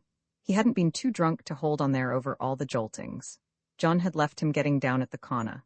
Then the great honest young McTaggart took up the story, and lucky indeed it was for his wildly drinking young brother that no one doubted what he had to say. Even O'Brien, the whiskey-selling man whose name was anathema to mothers of rollicking sons and erring husbands, came volunteering his futile help. They organized the search. They divided into parties. Some were to venture out into the deep waters of the more probable sloughs. Some were to hunt the woods towards O'Brien's, because Peter was always wanting another drink, and might have turned, befuddled, in that direction. Some were to hunt through the creek underbrush. Wally chose to go with one of the parties towards the creek, partly because that would take him past his father's, and he was anxious to warn Kirsty under no provocation to tell yet what she knew, and partly because in that way he would get farthest away from his aunt. He felt as if all the solid, faithful earth under his feet had given way, and he was attempting to cling to just nothing. That woman, his aunt, had harvested before him all the sympathy that should have been his. When now he had killed Peter, the community would think only of her sorrow. There would be no thought of the justification of the man constrained to his murder. There was an intense unfairness about it all, some way. Wally was consoled dumbly by the squire's half-heartedness in the search. He grumbled as he went along about having to go, and Wally's heart warmed to him, not knowing that the squire's sensualism, like all men's, had always to be at war with maternity, which was Libby Keith. Wally had time to question John privately, but he got no further information. Even Kirsty could explain nothing. Did he look sick? Wally demanded of her anxiously. He was drunk, wasn't he? She drew back from the question. Oh, don't ask me, she murmured. He just looked at me. The men spent all day in the more unfathomable menaces. The women searched back and forth about the Keith's house. The 2 miles between that house and the corner, back and forth, up and down that road, they beat persistently and prayerfully, until the little path of the day before was a great riverbed of trodden muddy grass hiding nothing. They searched all impossible places. Through the Keiths and McCreaths and McTaggart's bonds, they went again and again. Peter hadn't disappeared out of existence. He was somewhere, likely somewhere between the house and the corner. They went over that path continually till their children began to cry for supper. The men stopped not even to eat. Let the women and the children do the chores. Let them go undone. Steaming and weary and excited, they went on with their hunt till the sun set, till the last glimmer of twilight was gone. Now none was as persevering as the squire. The hunt had become for him the greatest game of his maturity. One by one in the darkness, the men had at length to ride home to their waiting families, with no news. Strange things they had to think on. Places in the swamps where they had not been able to touch bottom, places where the rushes grew rank and thick, with scarcely space enough for nest of the crying water birds, stretches with no sign of a lost man, and no hope for one losing himself. At the Keiths, Isabel McLaughlin, in Peter's bed in the kitchen, was lying praying. Except his mother, no one prayed as fervently for Peter's safe return as Isabel. All that she asked of the Almighty was that Peter might be found alive and well enough to take the shame away from her good, innocent Wally. If Peter was brought home dead, how then ever, in the face of Libby's grief, could she say that the beloved was a scoundrel? How could she ever endure not saying it? That would be too bitter a dose for her. Let God not give her that cup to drink. If fervency could have brought an answer to prayer, how quickly would Peter have appeared? Her passionate hope had been some consolation to Libby, who so little understood the reason for it. Libby was lying down in her room, not because Isabel had besought her to, but because she was no longer able to stand up. Isabel wanted to get some rest, but she couldn't leave off her praying to God, the good Father. She hoped Libby might sleep till morning.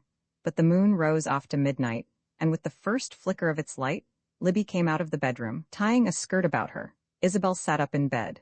There's moonlight now, said Libby. Even from the doorway where she stood in the darkness, Isabel could hear her breathing. Lie down, Libby, she implored. I mind we Jenny Price, said Libby. Ah, Libby, protested Isabel, shrinking from the mention of such poignancy. Jenny Price was the 6-year-old who had been lost in the grasses, wandering from her home some 20 miles down the creek, a year or two ago. What but that had all the women been thinking of all the day and shrinking from mentioning. Libby was groping about for her shoes which she had left in the kitchen. Just near home, Isabel, 40 yards from her mother's door. You can't go out by night, Libby, you can't stand up. Crawling towards home, it may be. Libby, Libby, cried Isabel, getting up. 40 yards from home they had found the girlish skeleton the next spring, in a place 100 men would swear in cot they had sought through dozens of times. The mother herself had come upon it. Had the child been stolen away for some evil purpose, and flung back later to die? No one would ever know. The wee bones were all white, Isabel. Spare us, Libby, Peter's a man grown. The women went out calling down the road together. At dawn, when John McCreath came out to milk, while yet the stars were shining, he heard Libby calling hoarsely. Lammy, Lammy, your mother's coming. Romans 17 by that time, men were beginning to gather again. Middle-aged men on horseback, stiff from years of toil, bearded great young men with dogs at their heels, large-boned, ruddy, gaunt, rugged of face like Lincoln, overgrown boys, and boys of the very smallest size which fearful mothers could be persuaded to let go into possible danger. They came walking or riding towards the Keiths for 30 miles away. The younger ones were sent on horseback to spread the news along all the roads towards town, even along obscure, untraveled paths that led to the cross-state coach road to the north. In the morning council, Wally had again ventured to suggest that Peter had of his own accord gone back to the place from which he had so mysteriously come. Again, they all refused to consider his suggestion. Was it likely a man should return without a glimpse of those he had come so far to see? The whole thing was baffling. It seemed beyond belief that no one had seen him come. That could have happened only on such a day as the 4th, when all the settlers were away from home. Wally wondered to himself, grimly, however, why, if Peter had managed to come once unperceived, he would not be able to come again as slyly. He didn't see that to tell what he knew would ease the situation. And he had no intention of telling it if he had proof that it would have ended the search. He would tell that tale only to justify his making Kirsty safe from violence. He felt strangely distant from those whose eagerness to help increased with each glimpse they got of Libby Keith. At his father's bidding, he went again with a party to search the creek underbrush. From morning till noon, they went on fighting their way through the impenetrable briery wall of green, stopping only for breath at the water's edge, scratched, mosquito-bitten, baffled, exhausted. Once John and Wally happened to get to the bank at the same moment, and John, stooping down to wash his face, said to his brother, carefully lowering his voice, "I wouldn't be at all surprised if you were right, Wally. It would be just like Peter to have to leave some place suddenly, in some scrape. I think it probable, after all, that he had started on short notice for the West and passing O'Brien's, was unable to resist the smell. He wouldn't even have had the decency to go to see his mother if he had been within half a mile of the house." Wally said nothing to this, but it comforted him to know how low John's opinion of Peter was.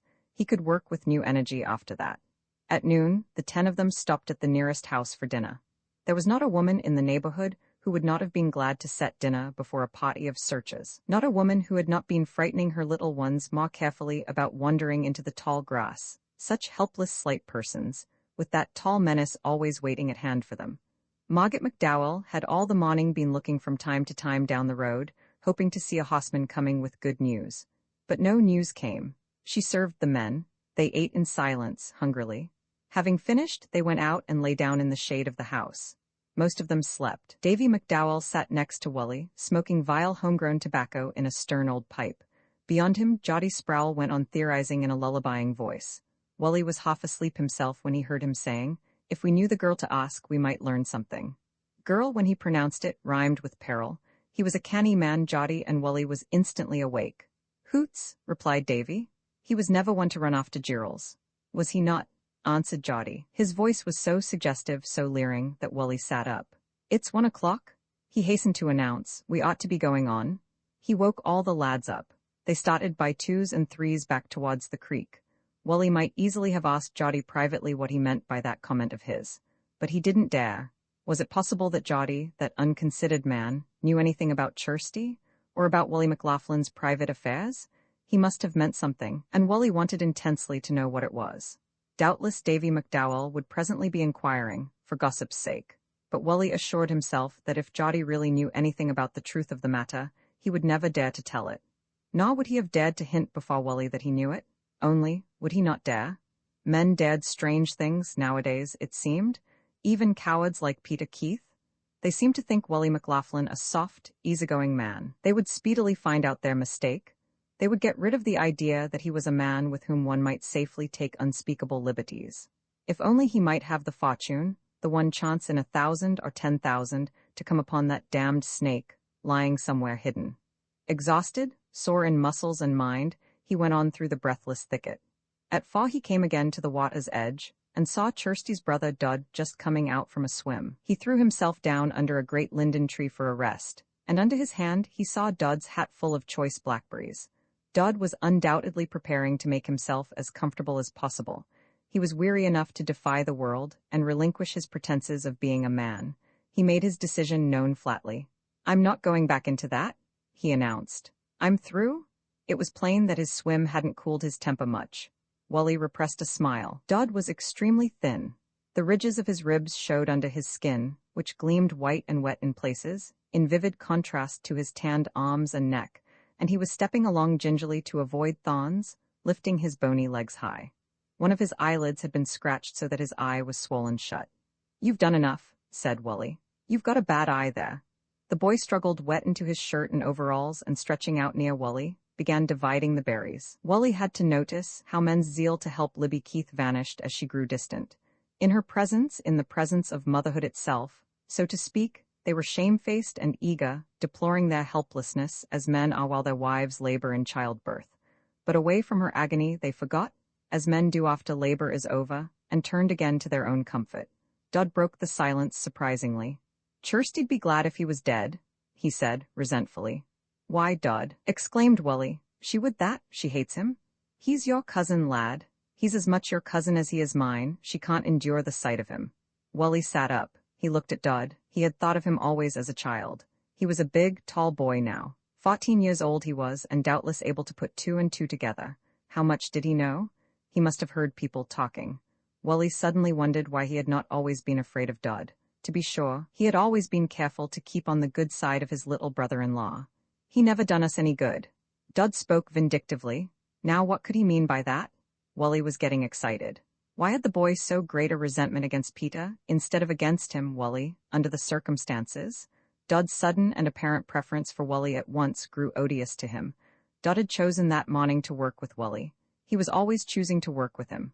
Why? It seemed unaccountable to him that he had never been suspicious of the lad before. Wally dared not say to him, "Well, he never did you any special harm, did he?" Suppose Dud would blurt out what he knew, he said, confusedly. "Look here, Dud, you oughtn't to talk that way. Not at this time, I mean. You can't speak ill of the dead, you know." "I ain't said half the truth. You know how Aunt Libby feels," Wally urged stupidly. "And Kirsty wouldn't like you to say that. Not now, you know." "Old fool," commented Dud. Undoubtedly he was meaning his aunt. Wally couldn't approve of such sentiments in one so young. "You ought to go home and get something put on your eye," he began, hastily. "And if you feel like working in the morning, you come back with me again." Dud went away, unsolved and uncomforting. Hour by hour the seekers, conquered by fatigue and the growing assurance of futility, stopped more often for breath. They had time to gather more and more berries, from bushes which obviously hid no dying man. They refreshed themselves more and more frequently in waters wherein no drowned man was floating. Most of them went home in time for their neglected chores that night, discouraged, hopeless. Isabel McLaughlin was still at the Keiths, detained by Libby's need of her. Libby, though she used men easily for her purpose, was not a woman to depend on them. Her mild old husband could give her no sufficient support in her affliction. He had never been a mother. He was just a man whom life and marriage had left blinking, swallowing as best he might his realization of his own unimportance in the universe. Libby would have Isabel with her. So Kirsty in her mother-in-law's house put the younger McLaughlins and bonny wee Johnny to bed, and came out to sit on the doorstep with her weary and outraged husband. Presently she asked him wistfully, "Do you really think he's dead, Wally?" "It's getting to look like it." She gave a great sigh, if only she could be sure he was dead. "You don't think he's just gone away now?" she continued. "Nobody thinks that now." "Why don't they?" "It don't look reasonable to them." "It looks reasonable enough to me." He longed to reassure her. If he had gone back to town, he would have had to stop in some place to get something to eat. He didn't stop anywhere. She slapped away a mosquito. But if he didn't stop as he came, why should he stop going back? He may have stopped at a dozen places coming and found no one at home. He may have gone to his mother's when she was at the picnic. That's what she keeps wailing about, because she wasn't there when he came. In the silence of the starlight, she gave a great sigh. "It's all my fault," she declared. He was too tired to listen to that. "Our fault, indeed?" He answered sharply. "We never told him to come sneaking back and get lost, did we? We didn't tell him never to write to his mother." "I didn't say it was your fault. I said mine. Really, all Auntie's trouble seems to come from me. Sometimes I just seem to make everybody miserable." She had been wondering what she was to do if Peter's death made Wally's lie permanent. "Havers, Kirsty," he remonstrated. "Her trouble comes through her own foolishness. She was never less than a fool about that. She was always good to me, Wally, whatever you say. I mind how she stayed with me after Mother's death. If she's been foolish about Peter, she's paid well for it." "So have you?" said Wally. "He's dead, I tell you." And there was another thing to be said. Wally might be bewildered, uncomfortable, frustrated, cheated of any assurance of safety for Kirsty, but there was one triumph, and not a small one. "He's dead, and we never speak ill of the dead, Kirsty?" She understood his triumph. She would have been glad to have him dead and not putting Wally into danger. She would be relieved, too, of that sense of terror if she saw him dead. Then she thought of that great sinful lie and of Isabel McLaughlin. "I can't tell what to wish," she sighed miserably. "It can't end well. I wish they'd find him dead, but if he's dead, how can I ever?" Her voice gave way to despair. "Yes," repeated Wally. "How can you ever?" They sat silent. "You never can," he said securely at length. Roman 18 The night after the second day's search, Libby Keith had gone to bed for a while, because she was unable longer to stand up. Again she had risen when the moon rose, and Isabel McLaughlin, hearing her in the kitchen, had risen to find her washing out a shallow tin milk pan. Libby had managed to make her purpose known. Her voice was altogether gone now, after so much calling to her lammy, and she was starting out with the pan and the poker, so that when her Peter heard the noise she was making, he would know that help was near. With Isabel following her as best she might, she beat back and forth up and down the roads again till morning, when she fell exhausted near the McCreaths at dawn, so that they had to hitch up and take her home. And lying in the wagon, she muttered and moaned. Isabel understood that sometimes she was simply saying her son's name. Sometimes she was trying to tell what a good lad he had always been. And sometimes she said, "Only 40 yards from home." Sometimes, "A wean's bones." But some of the neighbors gathering had heard her pans din and praying, and the hunt was on again, before the sun was well up. Later that morning, Isabel McLaughlin sat telling Wally about that night, in the Keith's kitchen, whispering, looking carefully towards the door of the room where Libby was supposed to be resting. She was sitting by the breakfast table. On the red cloth, 3 cold, half-drunk cups of tea told how negligible a thing food was in that household. Suddenly, she said passionately, "Wally, you've got to bring him home alive today." And with that, to her son's consternation, she burst into great weeping. Wally, fearing the sight of his aunt's grief, hadn't wanted to come that morning to the accursed house. But his father had asked him to, looking at him, Wally thought, with an unusual sharpness, so that hurriedly, to avoid suspicion, he had said he would come. He had dreaded the errand. But he had never foreseen this. He never remembered seeing his mother cry before, not even at the time of his brother's death, though she must have wept then.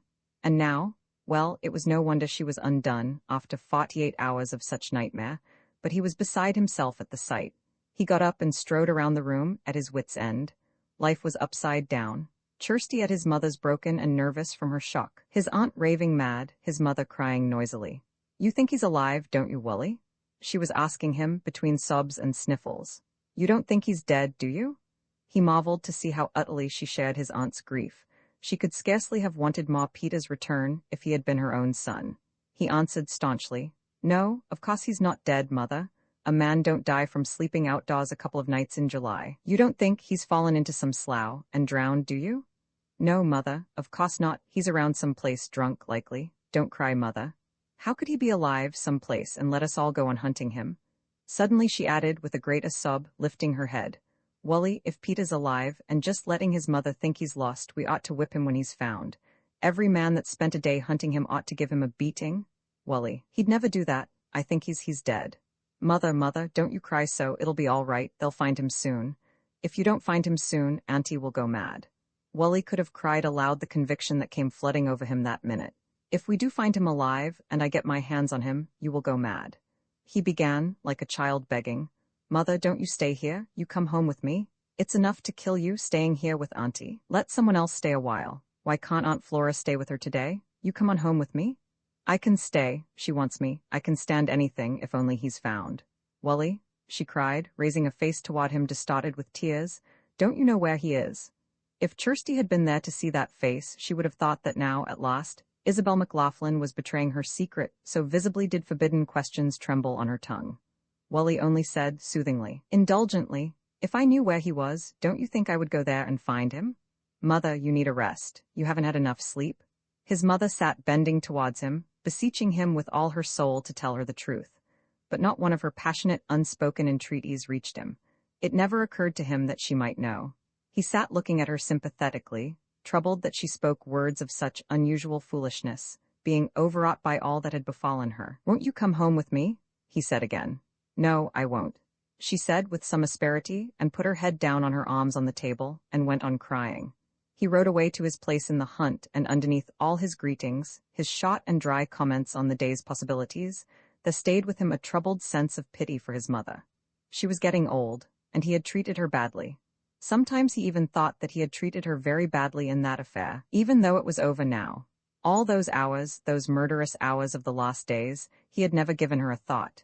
He hadn't stopped in his hating long enough to imagine how deeply, how terribly, he was about to wound her. If he came upon Peter and killed him, as he must, what would his mother do? How brokenly even now she grieved for Aunt Libby? What would her grief be like then? The thought sickened him. He said to himself bitterly that he was so tired, so confused, that if he came upon that damned snake alone, he'd likely shake hands with him and let him go. He scarcely knew what he was doing. All the parties had changed places that day. It seemed impossible for men to hunt repeatedly through the same place with any heart. It was a 15-hour nightmare. Added to the growing sense of futility, of frustration, of physical exhaustion, and the burden of the heat, Wally had that uneasiness about his mother to harrow him. He had gone with the men who were searching through his own lands that day, through the low land where he had so prayerfully hoped to bury his enemy. And he seldom was allowed even to hunt about alone. Someone or other was always near him, so that if he came upon that, he would have no chance to work his quick will upon him safely. The 4th day they gathered again, going over routes that seemed hopeless. Peter, alive or dead, was simply in no place within miles. Not a little pebble, even, remained unturned now. The older men were sustaining themselves on strong drink more or less soberly, and the younger ones considerably less soberly. The first day of the alarm had been something of a picnic to thoughtless youngsters used to solitary hoeing, something of a diversion to men accustomed to plowing alone from dawn to darkness. But the excitement was dying away. Paths were beaten roads, and roads great wide highways. Miles of untrodden sloughs had become familiar ground, and acres of cryptic underbrush had become overworked monotony. What the slough had swallowed up, it would keep. If the tall grasses had treasures hidden, only the winter could bring low the tall grasses. The crowd dwindled. First those from the farther and less concerned settlements went back to their work, protesting they would all be watching, that they would keep a wide and long lookout always, for any signs of news. They regretted that their harvests were urgent. They departed. Then day by day members of the clan returned to neglected fields. John McLaughlin kept his children hunting, and as for the squire, he vowed he would never stop. His spotting blood was up. For 9 days, Ma Wally and his father went again and again from impossible clue to foolish conjecture. Wally's belief grew constantly stronger that Peter had simply gone back to wherever he had come from. But how he had done it on a road where one passerby made a day memorable, he couldn't imagine. It suggested a devilish cunning, a subtlety not to be lightly reckoned with, a persistence that made an honest man's blood boil. To his praying mother he affirmed that Peter was alive. To his dreading wife he proclaimed that certainly he was dead. The whole desire of his life was to know which statement was true. Their week called them, at length. It was almost their year's income, and to its whitening invitation they must listen. They took down their cradles and fell upon it. Then they together went and harvested poor old Uncle Keith's crop for him. He was no farmer at any time, and now too weakened by sorrow to save his wheat. Libby kept her bed for days together, and for many days Isabel McLaughlin hung over her, trying to save her sanity. However much Kirsty shrank from it, she had to leave her mother-in-law's well-filled house and go back to the loneliness of her own. Her harvesters must have food cooked and ready for them. Sometimes one of Wally's little sisters stayed a few days with her, sometimes a little brother.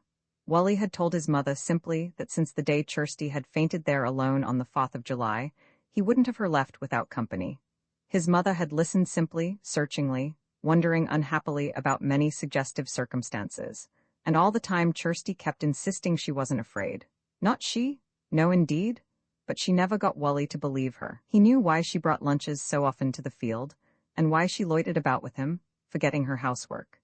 He saw why she had suddenly become so keen about shooting, why day by day she potted away at worthless small birds, which formerly her pity would never have let her shoot. Let her say what she would, she was so much afraid that her very eyes had changed. Never before had they had that way of shifting instantly under her long lashes. Never before since she had been his wife had they had that haunted expression. She was bitterly afraid, and he was unable to reassure her. He could do nothing. It was as if some invisible, unconquerable rattler crawled about in that little house where his wife and baby had been so happy. It seemed that all his safety lay in crushing down a great, uplifted club upon an intangible enemy. The green months passed at length, and the golden ones were all but gone. John went back to Chicago, and the young children started back to school through goldenrod and wild sunflowers, down paths with fuchsia-colored wild asters, amethyst, blue, and pink. Kirsty was alone, perforce. Occasionally she had a visitor. Aunt Libby came oftener than anyone else. She was better again, able to spend day after day on horseback, going about from neighbor to neighbor, and calling as she went to ease her heart in the lonely places. Lammy, Lammy? She came often to Wally's to see Bonnie wee Johnny. She had taken a notion that he was like her Peter. He ran about now, and it seemed not strange to his mother that a woman should ride miles for the pleasure of watching him. She taught him carefully to tolerate Aunt Libby's extravagant caresses. Wally's sisters were entirely indignant when they heard that Aunt Libby thought the baby looked like her son. But as they afterwards remarked, it was just like Aunt Libby to say that the prettiest child in the neighborhood resembled her blessed Peter. Roman 19, the year's calendar of color was almost at an end, only white was left for it now. The fields had been black. They had grown green, shyly, softly. They had given themselves up to bold greenness. They had achieved their golden maturity. They had reveled in gold and dazzled by it. They had faded into dullness and browns. They died and lay withered. Snows would come soon for their burial. The morning's white frosts were the promise of it. Kirsty must keep the doors shut now, for the baby's sake. With doors shut, the house seemed a trap from whose windows she had often to be looking to reassure herself. Out of doors, she felt safer, freer. So she said that the baby must have more air, and she took him day after day to the field where Wally was husking corn. Since the mosquitoes were no longer hungry, the baby's face was free for the first time in months from red blotches. He grew rosier and rosier in the cornfield. He looked so blooming that Kirsty said she just had to take him visiting, to show him to the neighbors. That was another excuse for not staying at home alone, another which Wally pretended to be deceived by. It happened that one morning Squire McLaughlin, riding past, saw a flock of wild turkeys alight in her dooryard, and leaving his horse, he crept toward the house, to borrow Wally's gun, and bring down a bird for dinner. He had all but gained the house, when out of the door shot Kirsty, crying out a cry unintelligible. Out of the door and down towards the corn she flew. It gave him a startle, as he said afterwards. He didn't know what terrible thing might have happened. He started after her. He called to her questioningly. She never lessened her pace.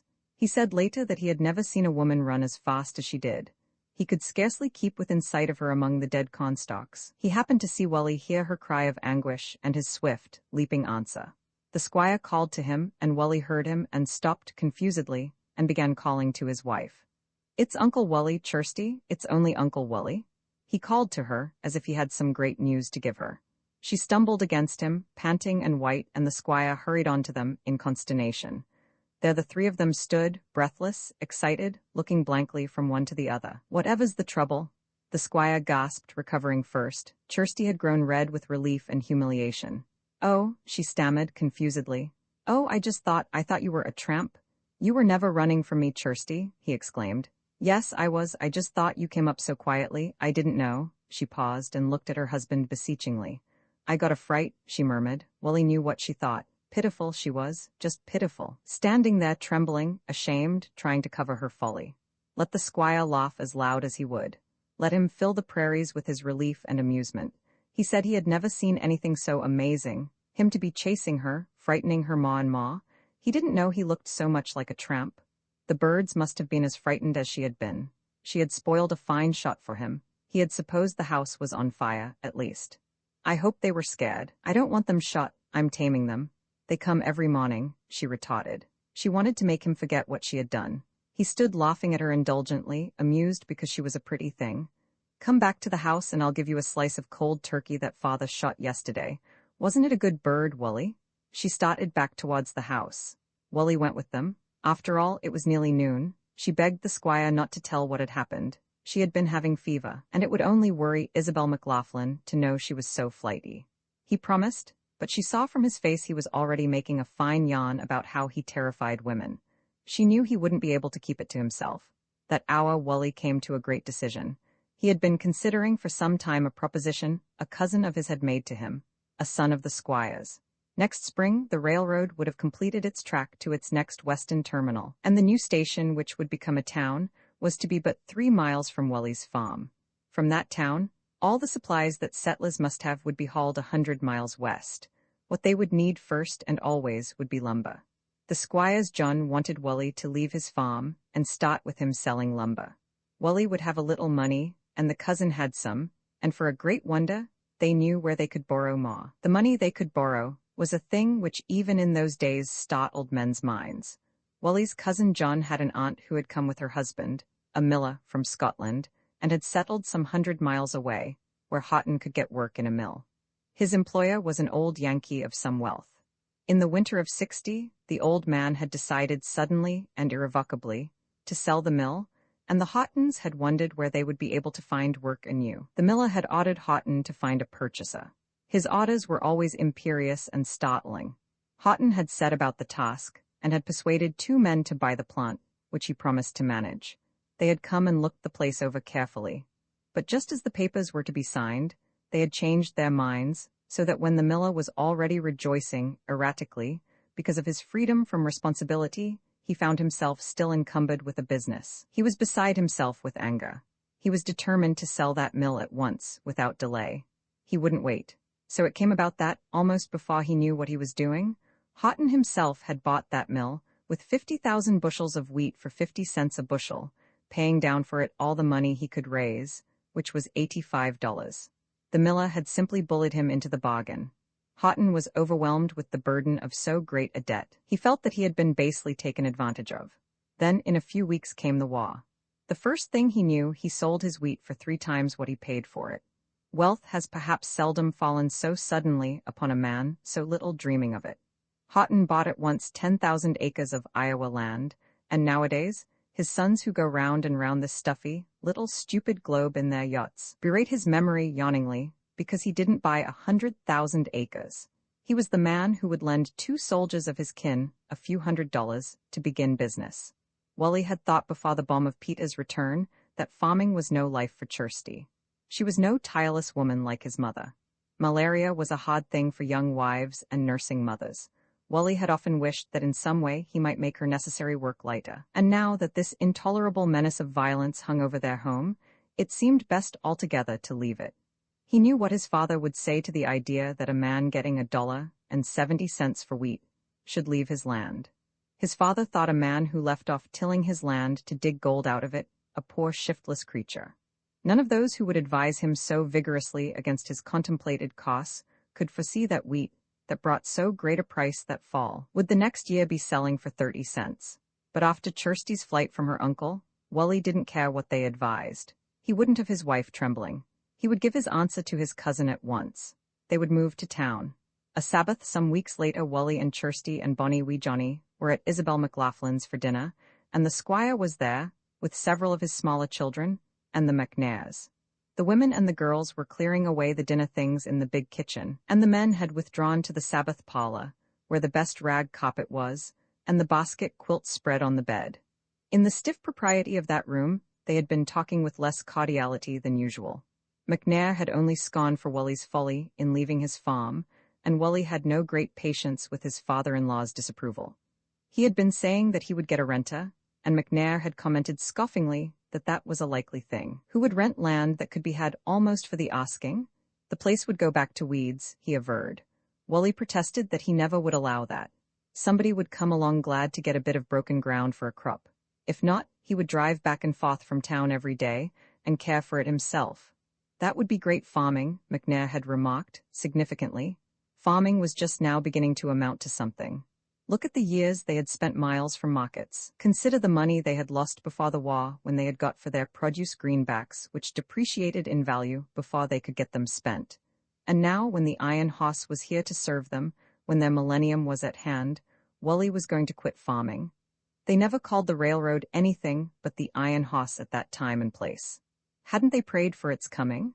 Hadn't they waited and paid in their hard-earned dollars for its advent? John McLaughlin himself had contributed $300 when the subscription paper went round for funds to help out the prospective builders of the road, and McNair himself had been moved to give $150. Well, that money had been wasted. That company had failed. But now the day was at hand. They had the land.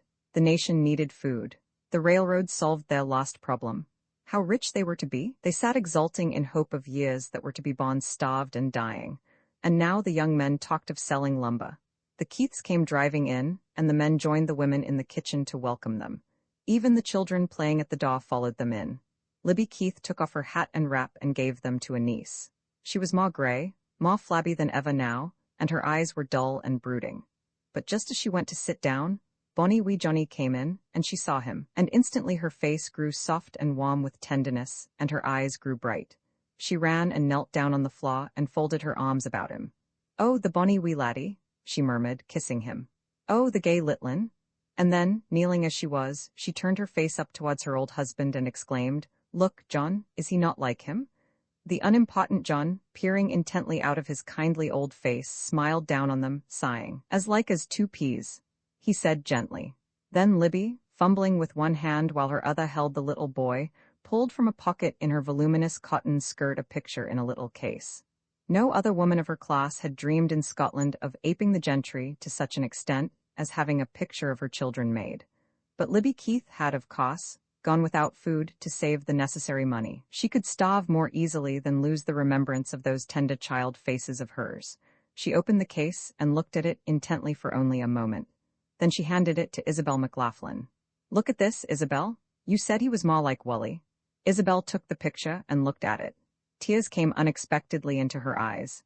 There before her was Libby's Davy, a little, innocent, broad-faced laddie, with his arm protestingly around his sister Flora, who, with her head shyly on one side, looked out at the world with wondering round eyes. And seated before them, on a stool with fringe, one leg crossed under him, sat little Peter, with a plaid cap lying proudly in his lap. Isabel blinked away her tears. "Ah, Davy was like that," she murmured. And then she turned and looked at her grandson still in Libby's arms. He had on his best Sunday dress that his step-grandmother had made for him, of scarlet wool nun's veiling, a little frock that Kirsty keeps to this day folded immaculately away. It was low in the neck, and had no sleeves to hide the soft, dimpled arms.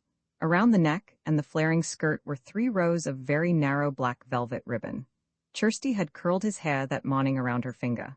The curls at the back of his head were still in shape, and the long one that came down the top of his head to his forehead, disarranged as it was, still showed what a soft, sweet thing it must have been before his romp with the children. And there in the frame, Isabel looked at what might have been the picture of the child before her, the very forehead, the same childish nose. Only little Johnny had a winsome way of screwing his mouth into smiles, which he must have got from his secret grandfather Keith, who, quite unadmired, stood watching him indulgently.